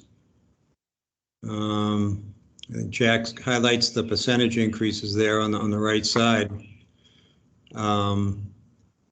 compared to what we have now versus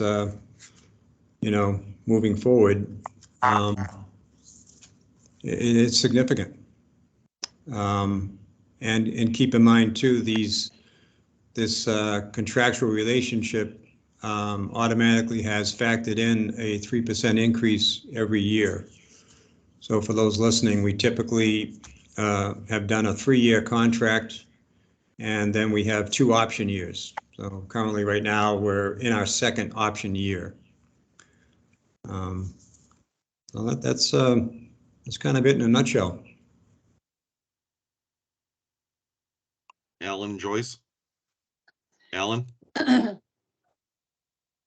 I think, another thing that, kind of adds to the shock is the fact that we're in a new contract period.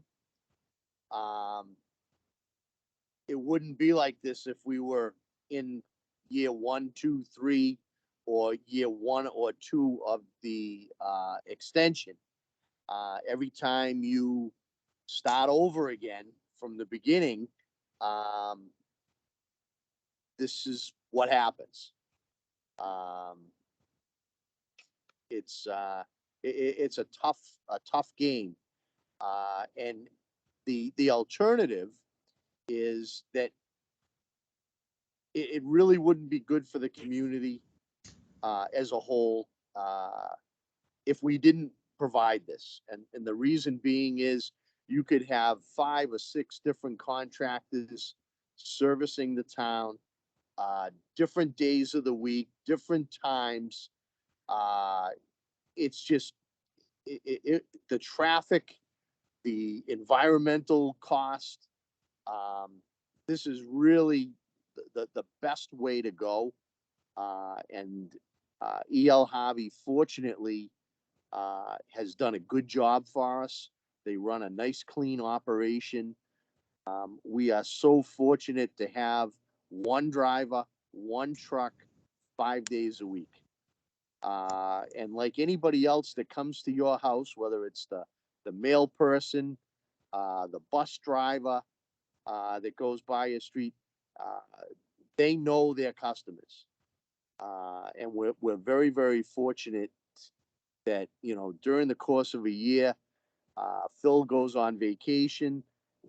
We have a hiccup here and a hiccup there, but nowhere near the confusion that if we had 5 or 6 different companies servicing the residents of the town of Milford, town of Mendon. I just can't imagine what the confusion would be.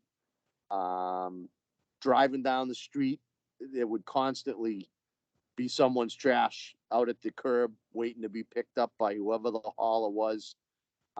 As much work as this is for the board to put together, I really think it's the best way to go all around for the community.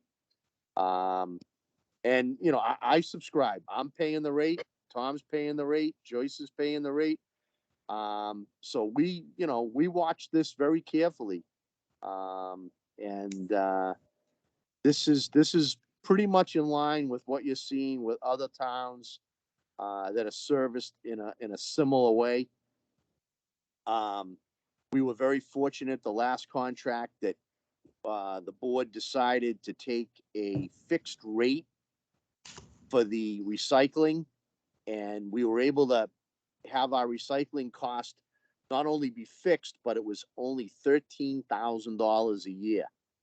As you can see, that's no longer an option because it costs more money to get rid of recycling than it does to get rid of trash.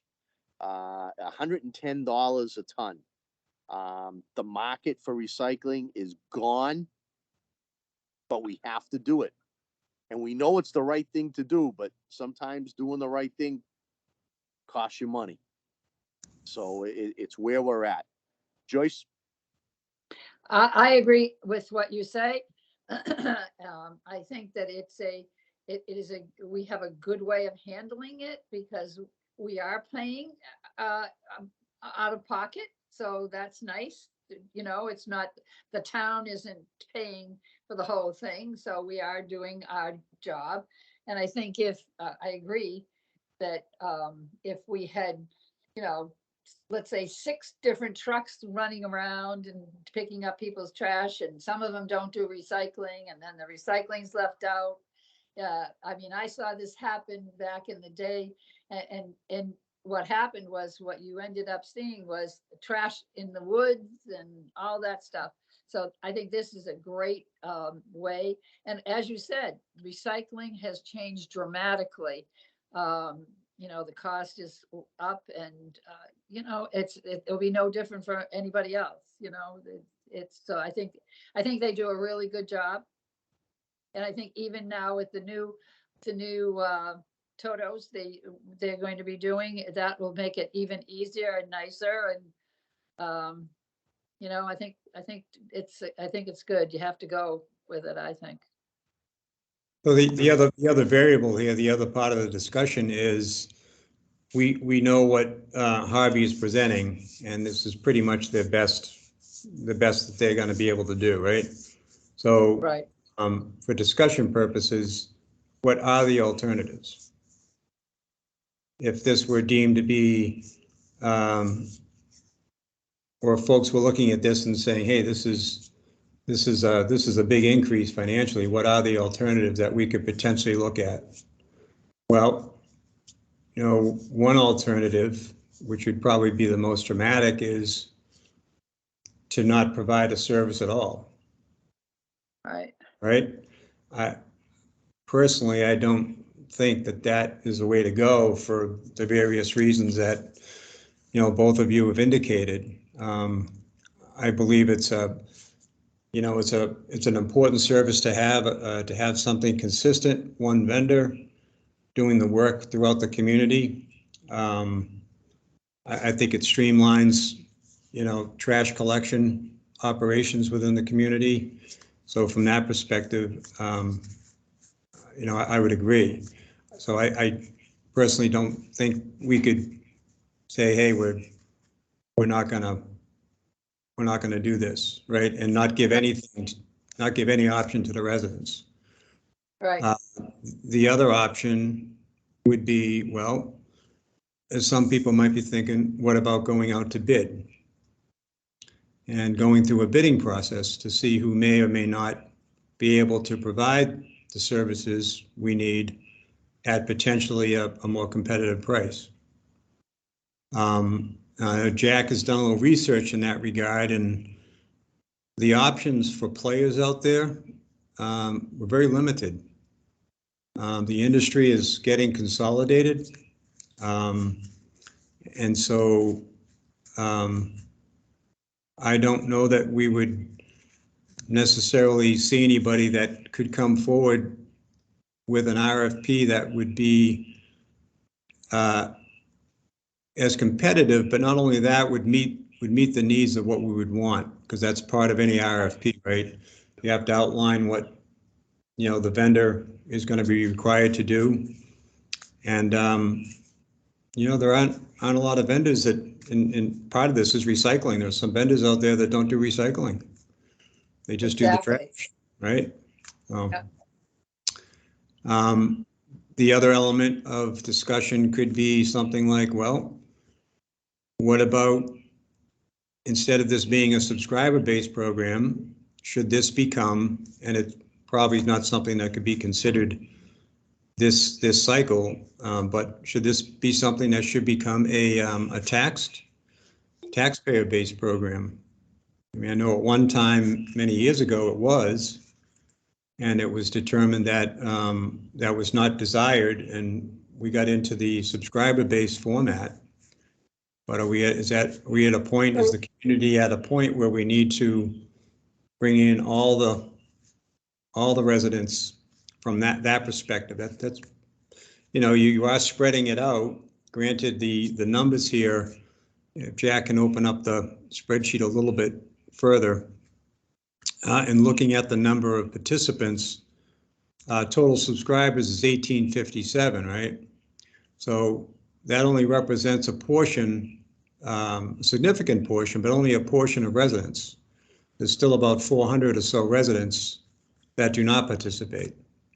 So one could say, well, if you make this a taxpayer-based program, then everybody, you're getting support from every household in the community, right? You're spreading out the cost a little bit more.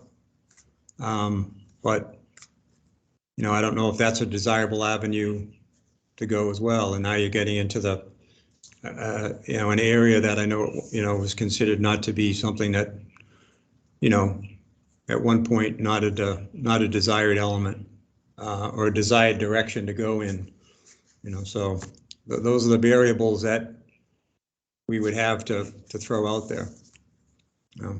If I may make the point, I don't know if you guys can see these numbers here. Right, yes. The other number one and number two, I contacted the two town curbside pickup providers for the town of Mendon that are currently permitted that do curbside pickup. Both of them, ironically, are the same price per month. So for those that are currently using those two providers, annually for E.L. Harvey is $292, but going to a different provider would be $540 for the year. So yeah, E.L. Harvey's going up 36%, but going to another provider besides E.L. Harvey for the town of Mendon, you're going up 85%. So it's still cheaper with Right. E.L. Harvey than it And is they do going. a great job. And one of the providers for the town of Mendon does not provide recycling services. They only do trash only. They have a place that you're supposed to bring your recycling to. So again, we're getting both recycling and trash services for a lower cost Right. than if they decide to leave E.L. Harvey and go with somebody else for a bigger percentage rate increase. And talking with Uxbridge Board of Health, they just recently went out to bid for their curbside pickup for their town last year or the year before. And my cohort from Uxbridge said E.L. Harvey beat the other RFPs by at least $100,000. So all the RFPs that they received in, E.L. Harvey was the lowest bid for the contract. I think that And was in the Upton, past- Jack, not Uxbridge. What was that? I think that was Upton, not Uxbridge. Upton, I'm sorry. Yeah, Diane's in Yeah, Upton, no Uxbridge, worries, yeah. sorry. I knew it began with the U. Yeah, I think, and you know, I think in the past that they decided, well, maybe we would let everybody do their own, right? Isn't that right, Jack? Yeah. Yeah, and that was a catastrophe. That was catastrophic. They had all kinds of messes with that. And Kim mentioned to me at the selectmen board meeting that she thought that we should do that, and I said, absolutely not, absolutely not. That's not the way to handle it. To outsource it and let everybody do their own. Everybody does pay for it, but we decide who the contractor is. Alan? Yeah, Tom, so this is all providing level services. Everything that is included that we, enjoy at this time. Yes, the one variable, of course, the recycling component. So there was a rough number put out there based on the average tonnage that the town of Right. Mendon produces. So we're looking at a base number of 110 per ton, but has stated the similar to how we get billed for tonnage for disposal through Wheelabrator. The same element would end up happening through E.L. Harvey. So currently, right now, we do get billed monthly by E.L. Harvey for a portion of the contract. They just break it down over 12 months. And a part of that current invoicing appears to indicate what is also the recycling tonnage that comes through every month rather. But because of our contract, it's zero because we went with that flat rate, right? So what we'd envision seeing change there is, in addition to being billed monthly for the general service that E.L. Harvey provides, there would also be an invoicing number that we would see for the recycling tonnage that gets generated in the town of Mendon. So looking at a couple earlier, if you came across a couple where an average might have been 30 tons, in a given month. So if the 110 rate were to hold for that particular month, you'd be looking at an additional, or the 3,100, Jack, I think? Yeah, 3,100, yes. Right. So you'd see an additional bump on a monthly basis in that category. Now, as explained from E.L. Harvey, they base that tonnage rate against the market. And so depending on how the market is going, that rate could actually fluctuate. So if for some reason the market's doing better, we could potentially see a potential drop in cost. But if it's not an attractive market, that bump could be up. It's not a cap at that particular number. It's a current benchmark. It's a pretty good guesstimate based on the type of tonnage numbers that Minden's been producing over the few years that we've been with them. And it's probably Okay, so that a little bit on the higher side, to be quite honest, based on what we actually saw. I think they were just kind of giving a little cushion, so we could see a little less cost, but that was a good number to kind of have from a budgetary perspective. Alan? Does that 110, does that get adjusted monthly, quarterly, annually? Well, I don't have a definitive answer on that piece. Given that they're billing us monthly now for the services, I would only assume that would also be done on a monthly basis, but that I don't have a confirmation of. It could be a case where they look at the commodities market on a quarterly basis. So they're making any potential adjustment every quarter as opposed to monthly. I just don't have a definitive answer on that. Okay, Yeah. thank you. Yep. Joyce? Well, I know this is probably not appropriate now, but I think that we should do some kind of either a notification about what exactly can be recycled to, because lots of times if the recycling goes in one place and it's not, they put in plastic bags and they put in stuff that's not supposed to be in there, then that almost ruins like the whole setup. You can't put hangers in there. You can't put paint. You can't put paint cans. So that I think maybe it would be advisable for us to do a little blurb, so to speak, on what is recyclable and what isn't recyclable. You know what I'm saying?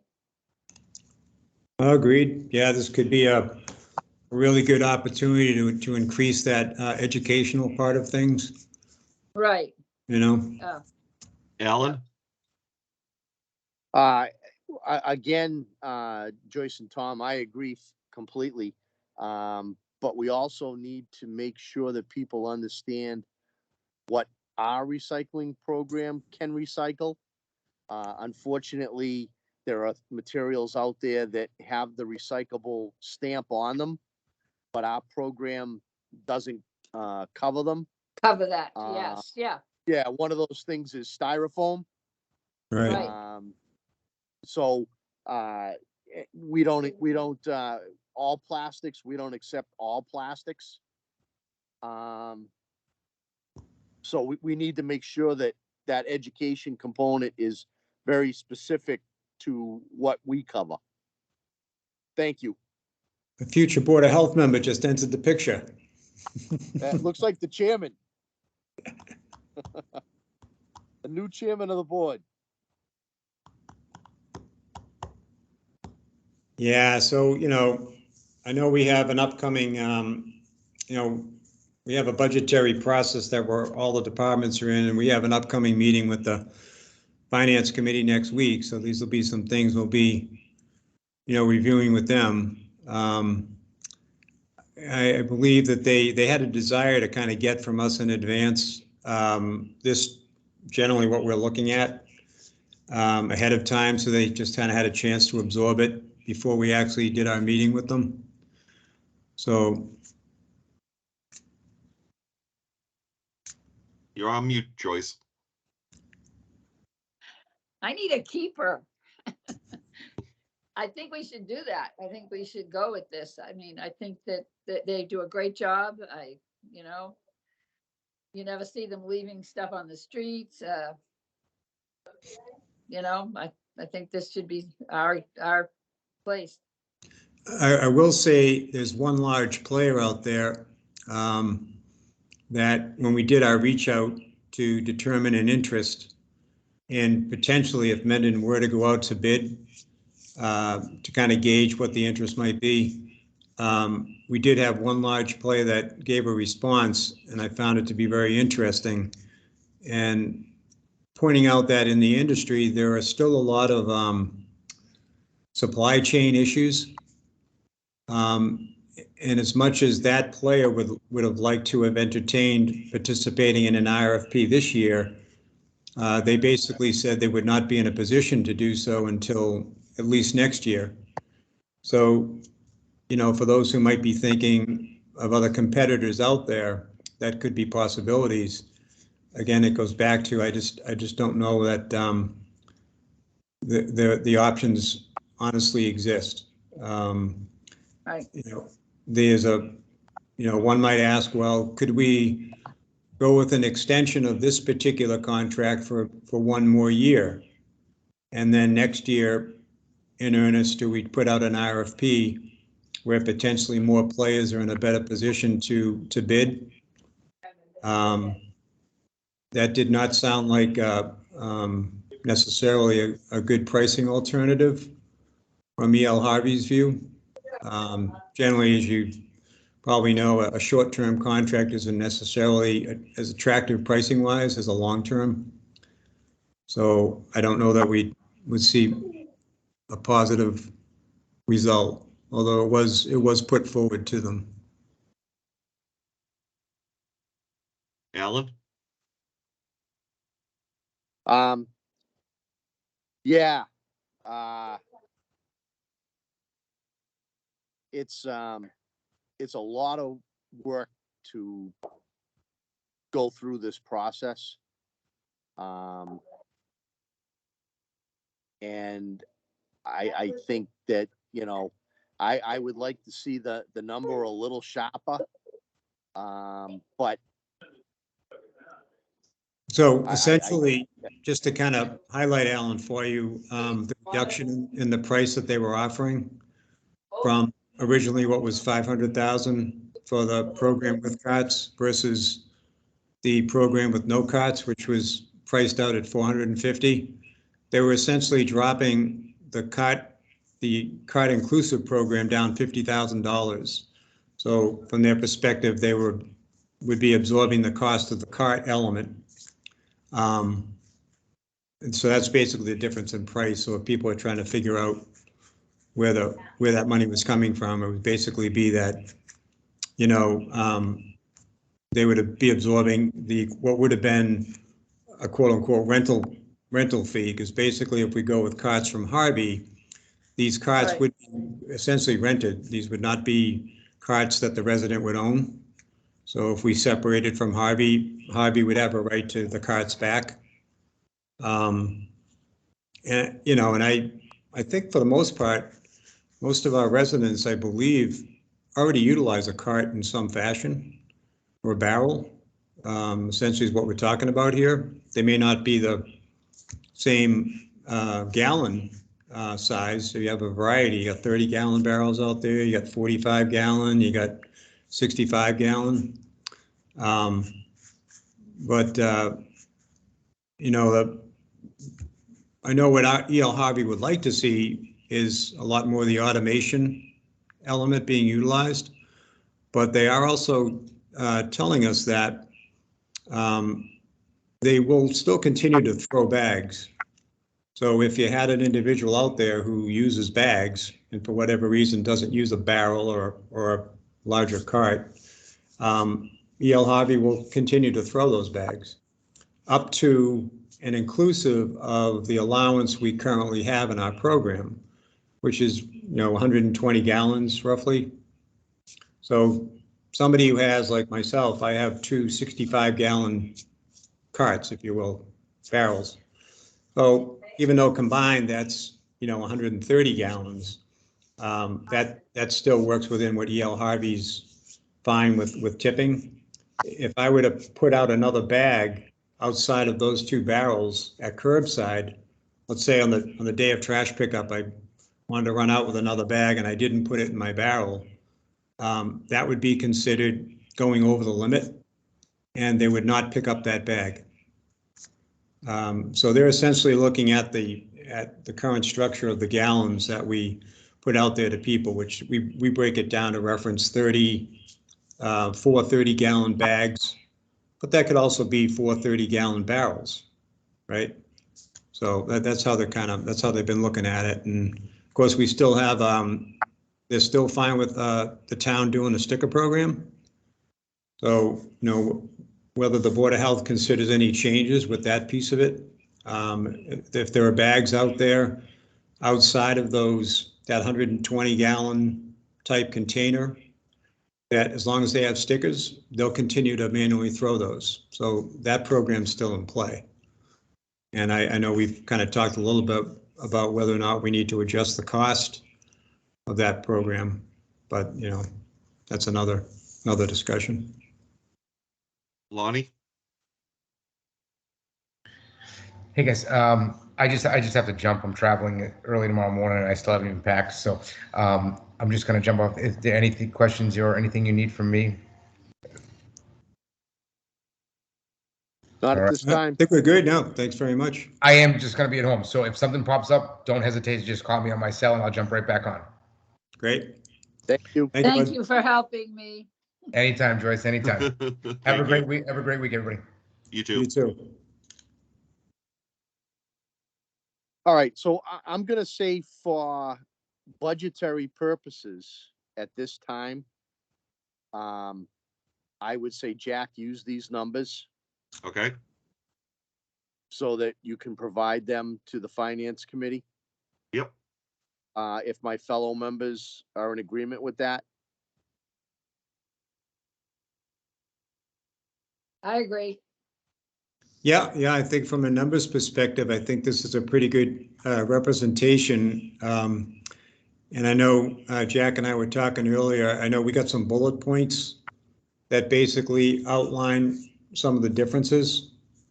So I think he was going to include that as well. Jack is actually working on a booklet actually that he's going to put out there for them.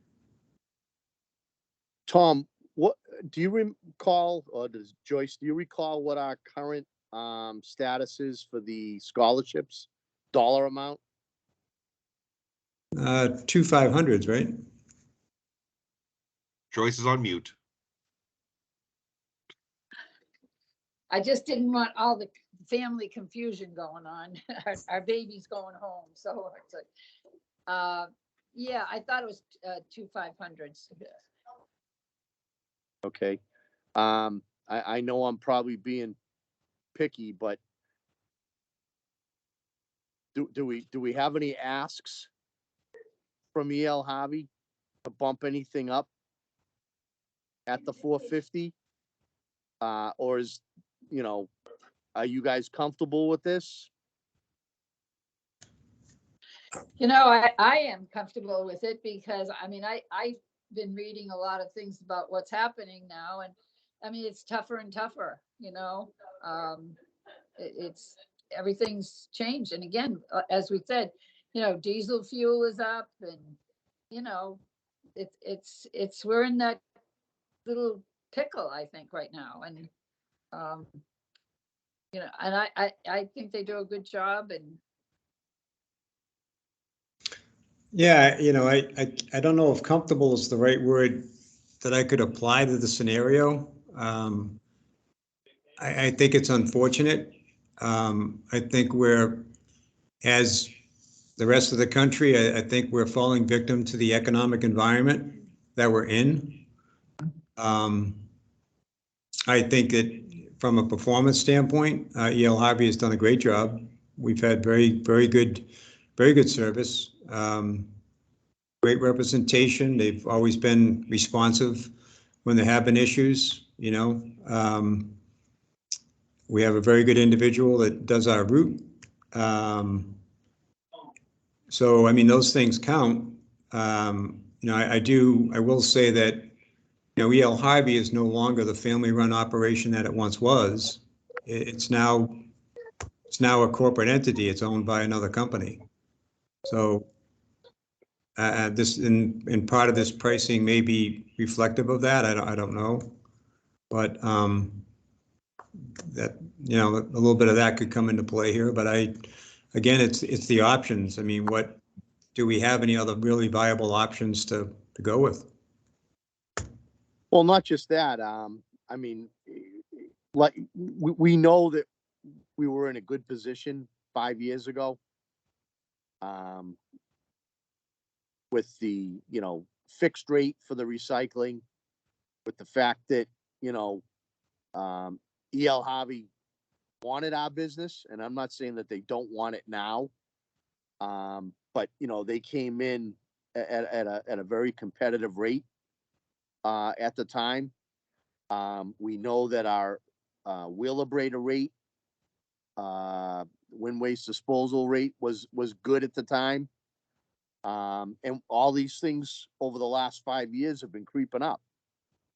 I think, you know, what we're seeing is it's an initial sting. Next year, when the price goes up 3%, it's going to be a lot easier to digest, provided our tonnage and our recycling stay in line. So, you know, it should be fairly smooth sailing, once we get through year one, making that adjustment. And you know, the price is in line. I know Jack said for a similar program, he's at 380 a year, I believe, in Bellingham. So, I mean, that's real close. Yeah, Jack's got all the value-added elements that we currently provide in the community up on the screen now, so folks can kind of see the added things. So currently, you know, 200 14-gallon recycle bins per year, although that piece could change because Harvey's looking to provide the larger 65-gallon carts, you know, barrels at curbside. You know, that piece could go away. We do the documentation destruction day, the paper recycle. We combine that with hazardous waste. The shop's disposal program is associated with this. The 2 $500 scholarships. You know, the donations that they do for household hazardous waste day, you know, which is probably an element that I don't know if everybody realizes is a cost factor, you know, in that.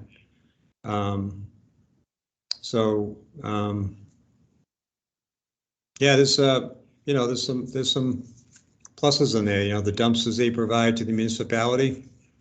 Well, and that household hazardous waste day is open to everybody in town, not just our subscribers. That's correct. Yeah. That's definitely a value added to the community as a whole. Yeah, I know when we haven't held it, people have missed it. Right. Yeah.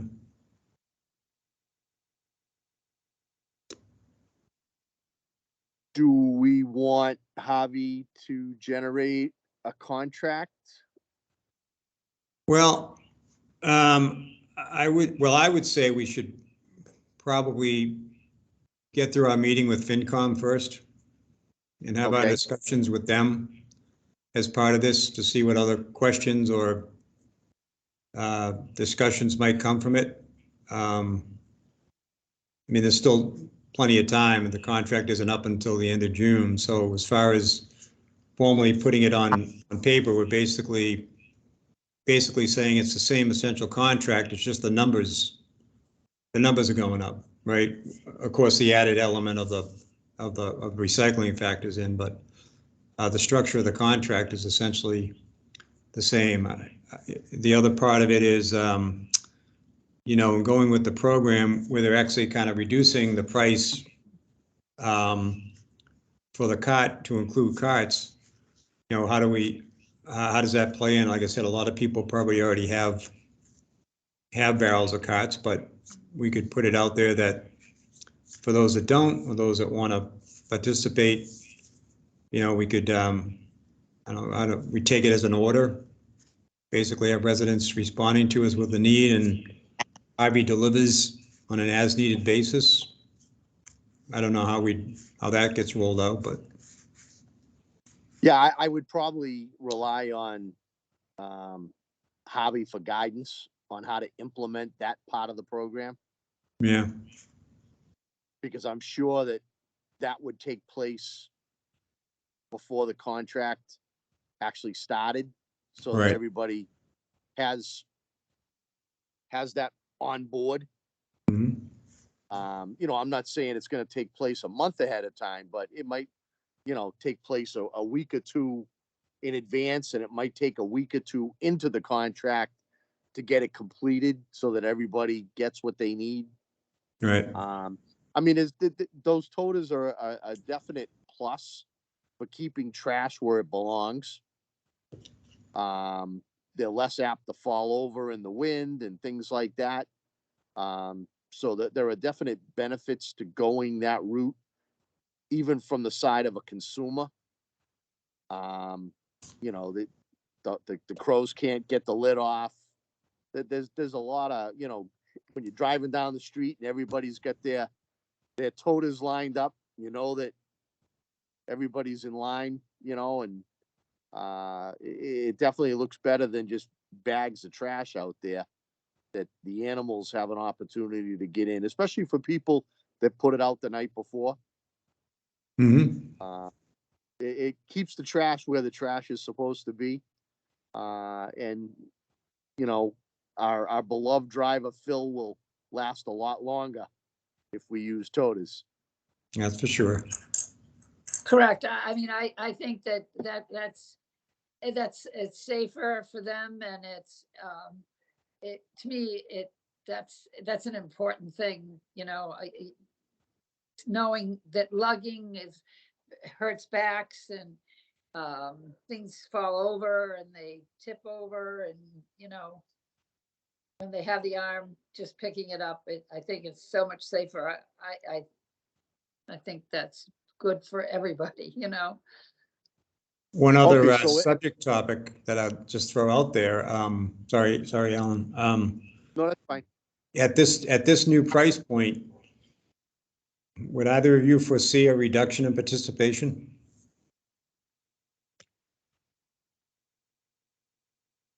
I wouldn't think so, because what would they do with their trash? Well, true. I mean, we have a percentage now that have alternative methods, Right. but that would I be wonder the on those. I'm sorry, drawback. but I'm just wondering, like, out of those, like, that are on those other subscribers, if they really know the price cost difference between what the town subscribers are paying to what they're actually paying a month. Like, Right. really, you're paying like $20 less than me a month in services? I'm like, maybe I should use E.L. Harvey type of thing. Right. Yeah, I agree with you, Jack. Because everybody's I trying don't to, think that, yeah, everybody's trying to save a buck nowadays. And like, who knows? Maybe we'll have Right. more than what we anticipated with the putting it out there. right. It's a good point. Alan? Yeah, Jack, that's a good point. We actually could end up with more subscribers. I really, you know, I don't see us losing any noticeable subscribers. I mean, E.L. Harvey does a good job. Right. It's just, you know, it's kind of it's where we're at, and unfortunately, we see it on every front. It's a, you know, for people that are working and earning, it's probably easier to you know, assume some of these expenses. For people that are retired, they're the ones that are probably feeling it the most. Not that everybody is feeling it. It's everywhere. You know, everything we touch, everything we do, everything is going up. It's where Yeah, the United States is at this time. I agree. At some point, we'll have to probably determine if we want to do any pricing modification on the sticker side of things, to kind of help the process, but Well, yeah, I Right. mean, we definitely have to do the math, and that number hasn't been adjusted in forever. right. So, I mean, we've already had some preliminary discussions on, you know, having to bump that up to cover the, I mean, our cost to truck it and our cost to incinerate it is going up every year, and we've, you know, that has not been adjusted. So that definitely has to be addressed.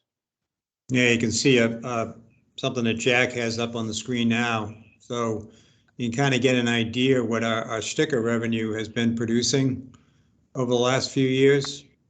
So, you know, it's a good piece of revenue, Right. you know, that comes in. So, I mean,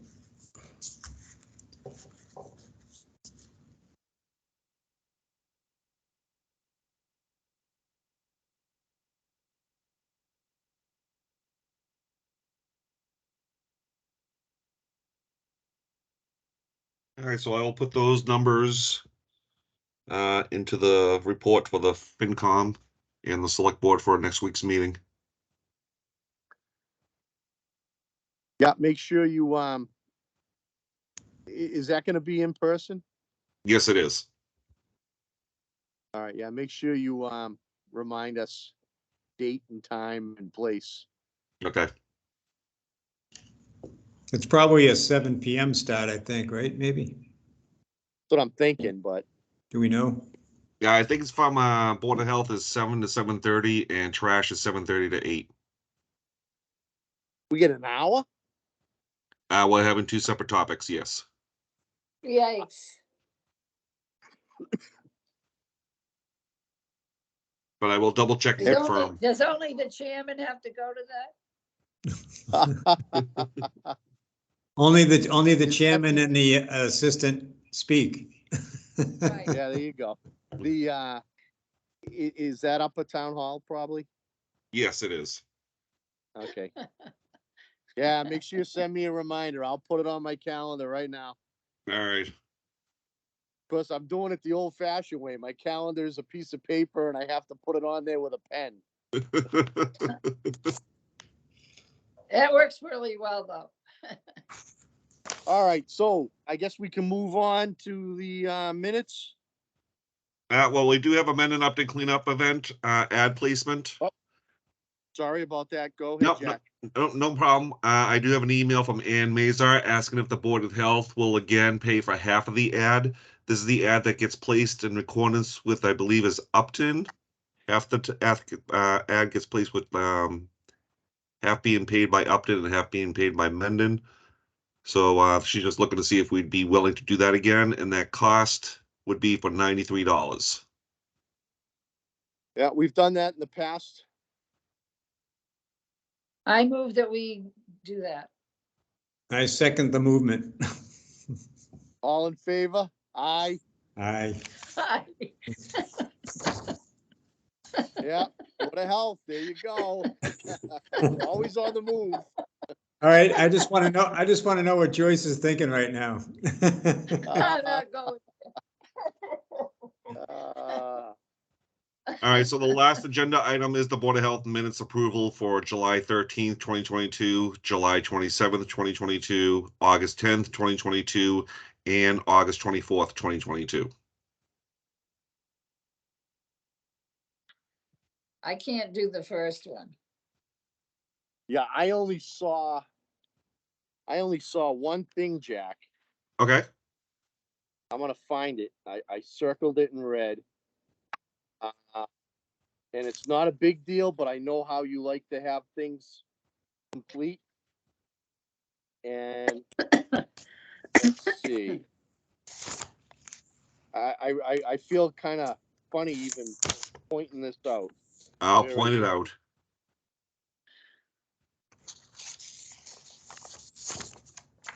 Don't tell me your name's spelled wrong. No, it's, gotta find it here. Cause I didn't realize how many times I said thank you and how many times I spoke. You always I say think I thank you speak when too- somebody's done talking. I think I speak too much. Nah, It doesn't it doesn't equal the number of the times that I've gone back and listened to myself. I say, uh.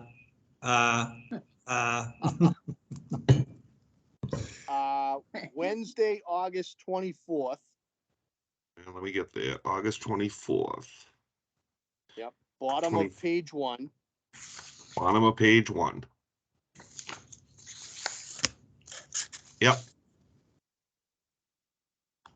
I got a little confused. Above it says Chairman Greenberg, and at the bottom it says Vice Chairman Greenberg. I don't know Let who me that see is. here. Vice Chair. now that's because you were probably engaging in some vice Yeah. at the time. Now, that's what happened. No, because you talk so much, I do copy and paste with your name a lot through all the minutes. There you go. See that? I knew All right, so I talked too much. changed it. I changed that last line on page 1 of 4 from Vice Chairman now to say Chairman Greenberg. It really bothers me to even bring that up. No, I want to be consistent. So you're right. I do want to be notified about those type of inconsistencies. No, of course I'm reading along and I'm going, who is this Greenberg dude? I'm just Alan. I will say, Jack, you have a very, very good outline on the minutes. Oh yeah, I try.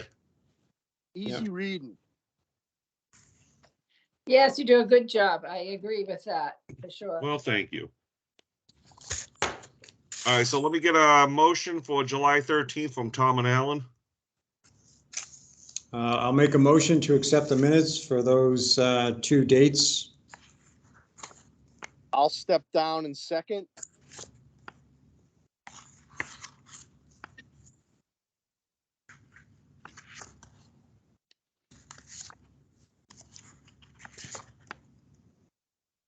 And a motion for August 10th and August 24th.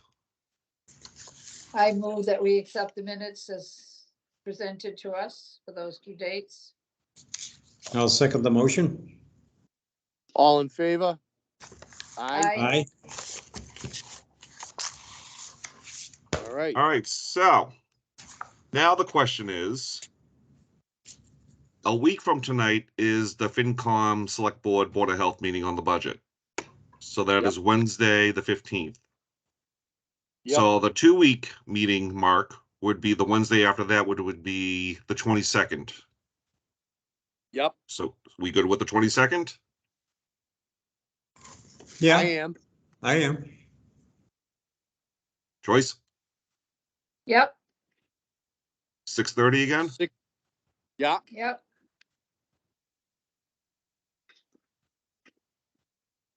because we're supposed to try to keep this rotation going so that we don't conflict with the select board, right? Correct. Right. Yeah, so we need to try to keep to that.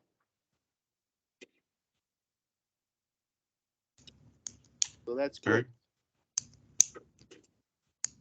All right, sounds good. So would you give me that again? The dates of the meetings? Yeah, All right, so March 15th, so next Wednesday, March 15th. is the select board, right? Yep. I mean, the Select, finance. yep, Select Board and the Finance Committee. We're meeting both at the same time. I only want to talk to the finance committee. You can do that.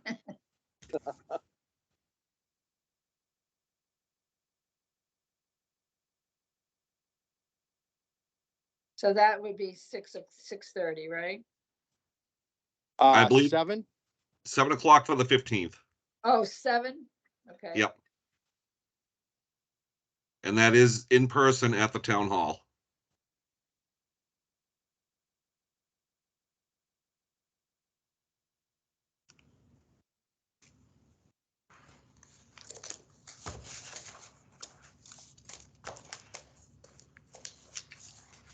And the regular BOH meeting would be on March 22nd, and that would be at 6:30.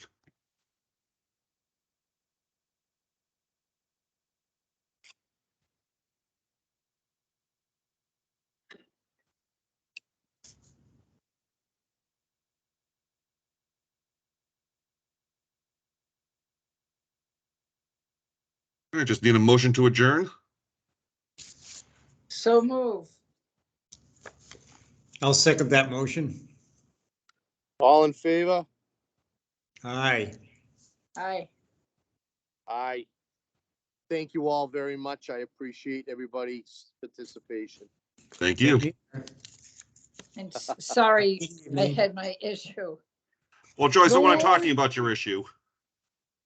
Yeah, No worries. it makes me so nervous. Like I don't have that, I don't do that, but it's not something that I'm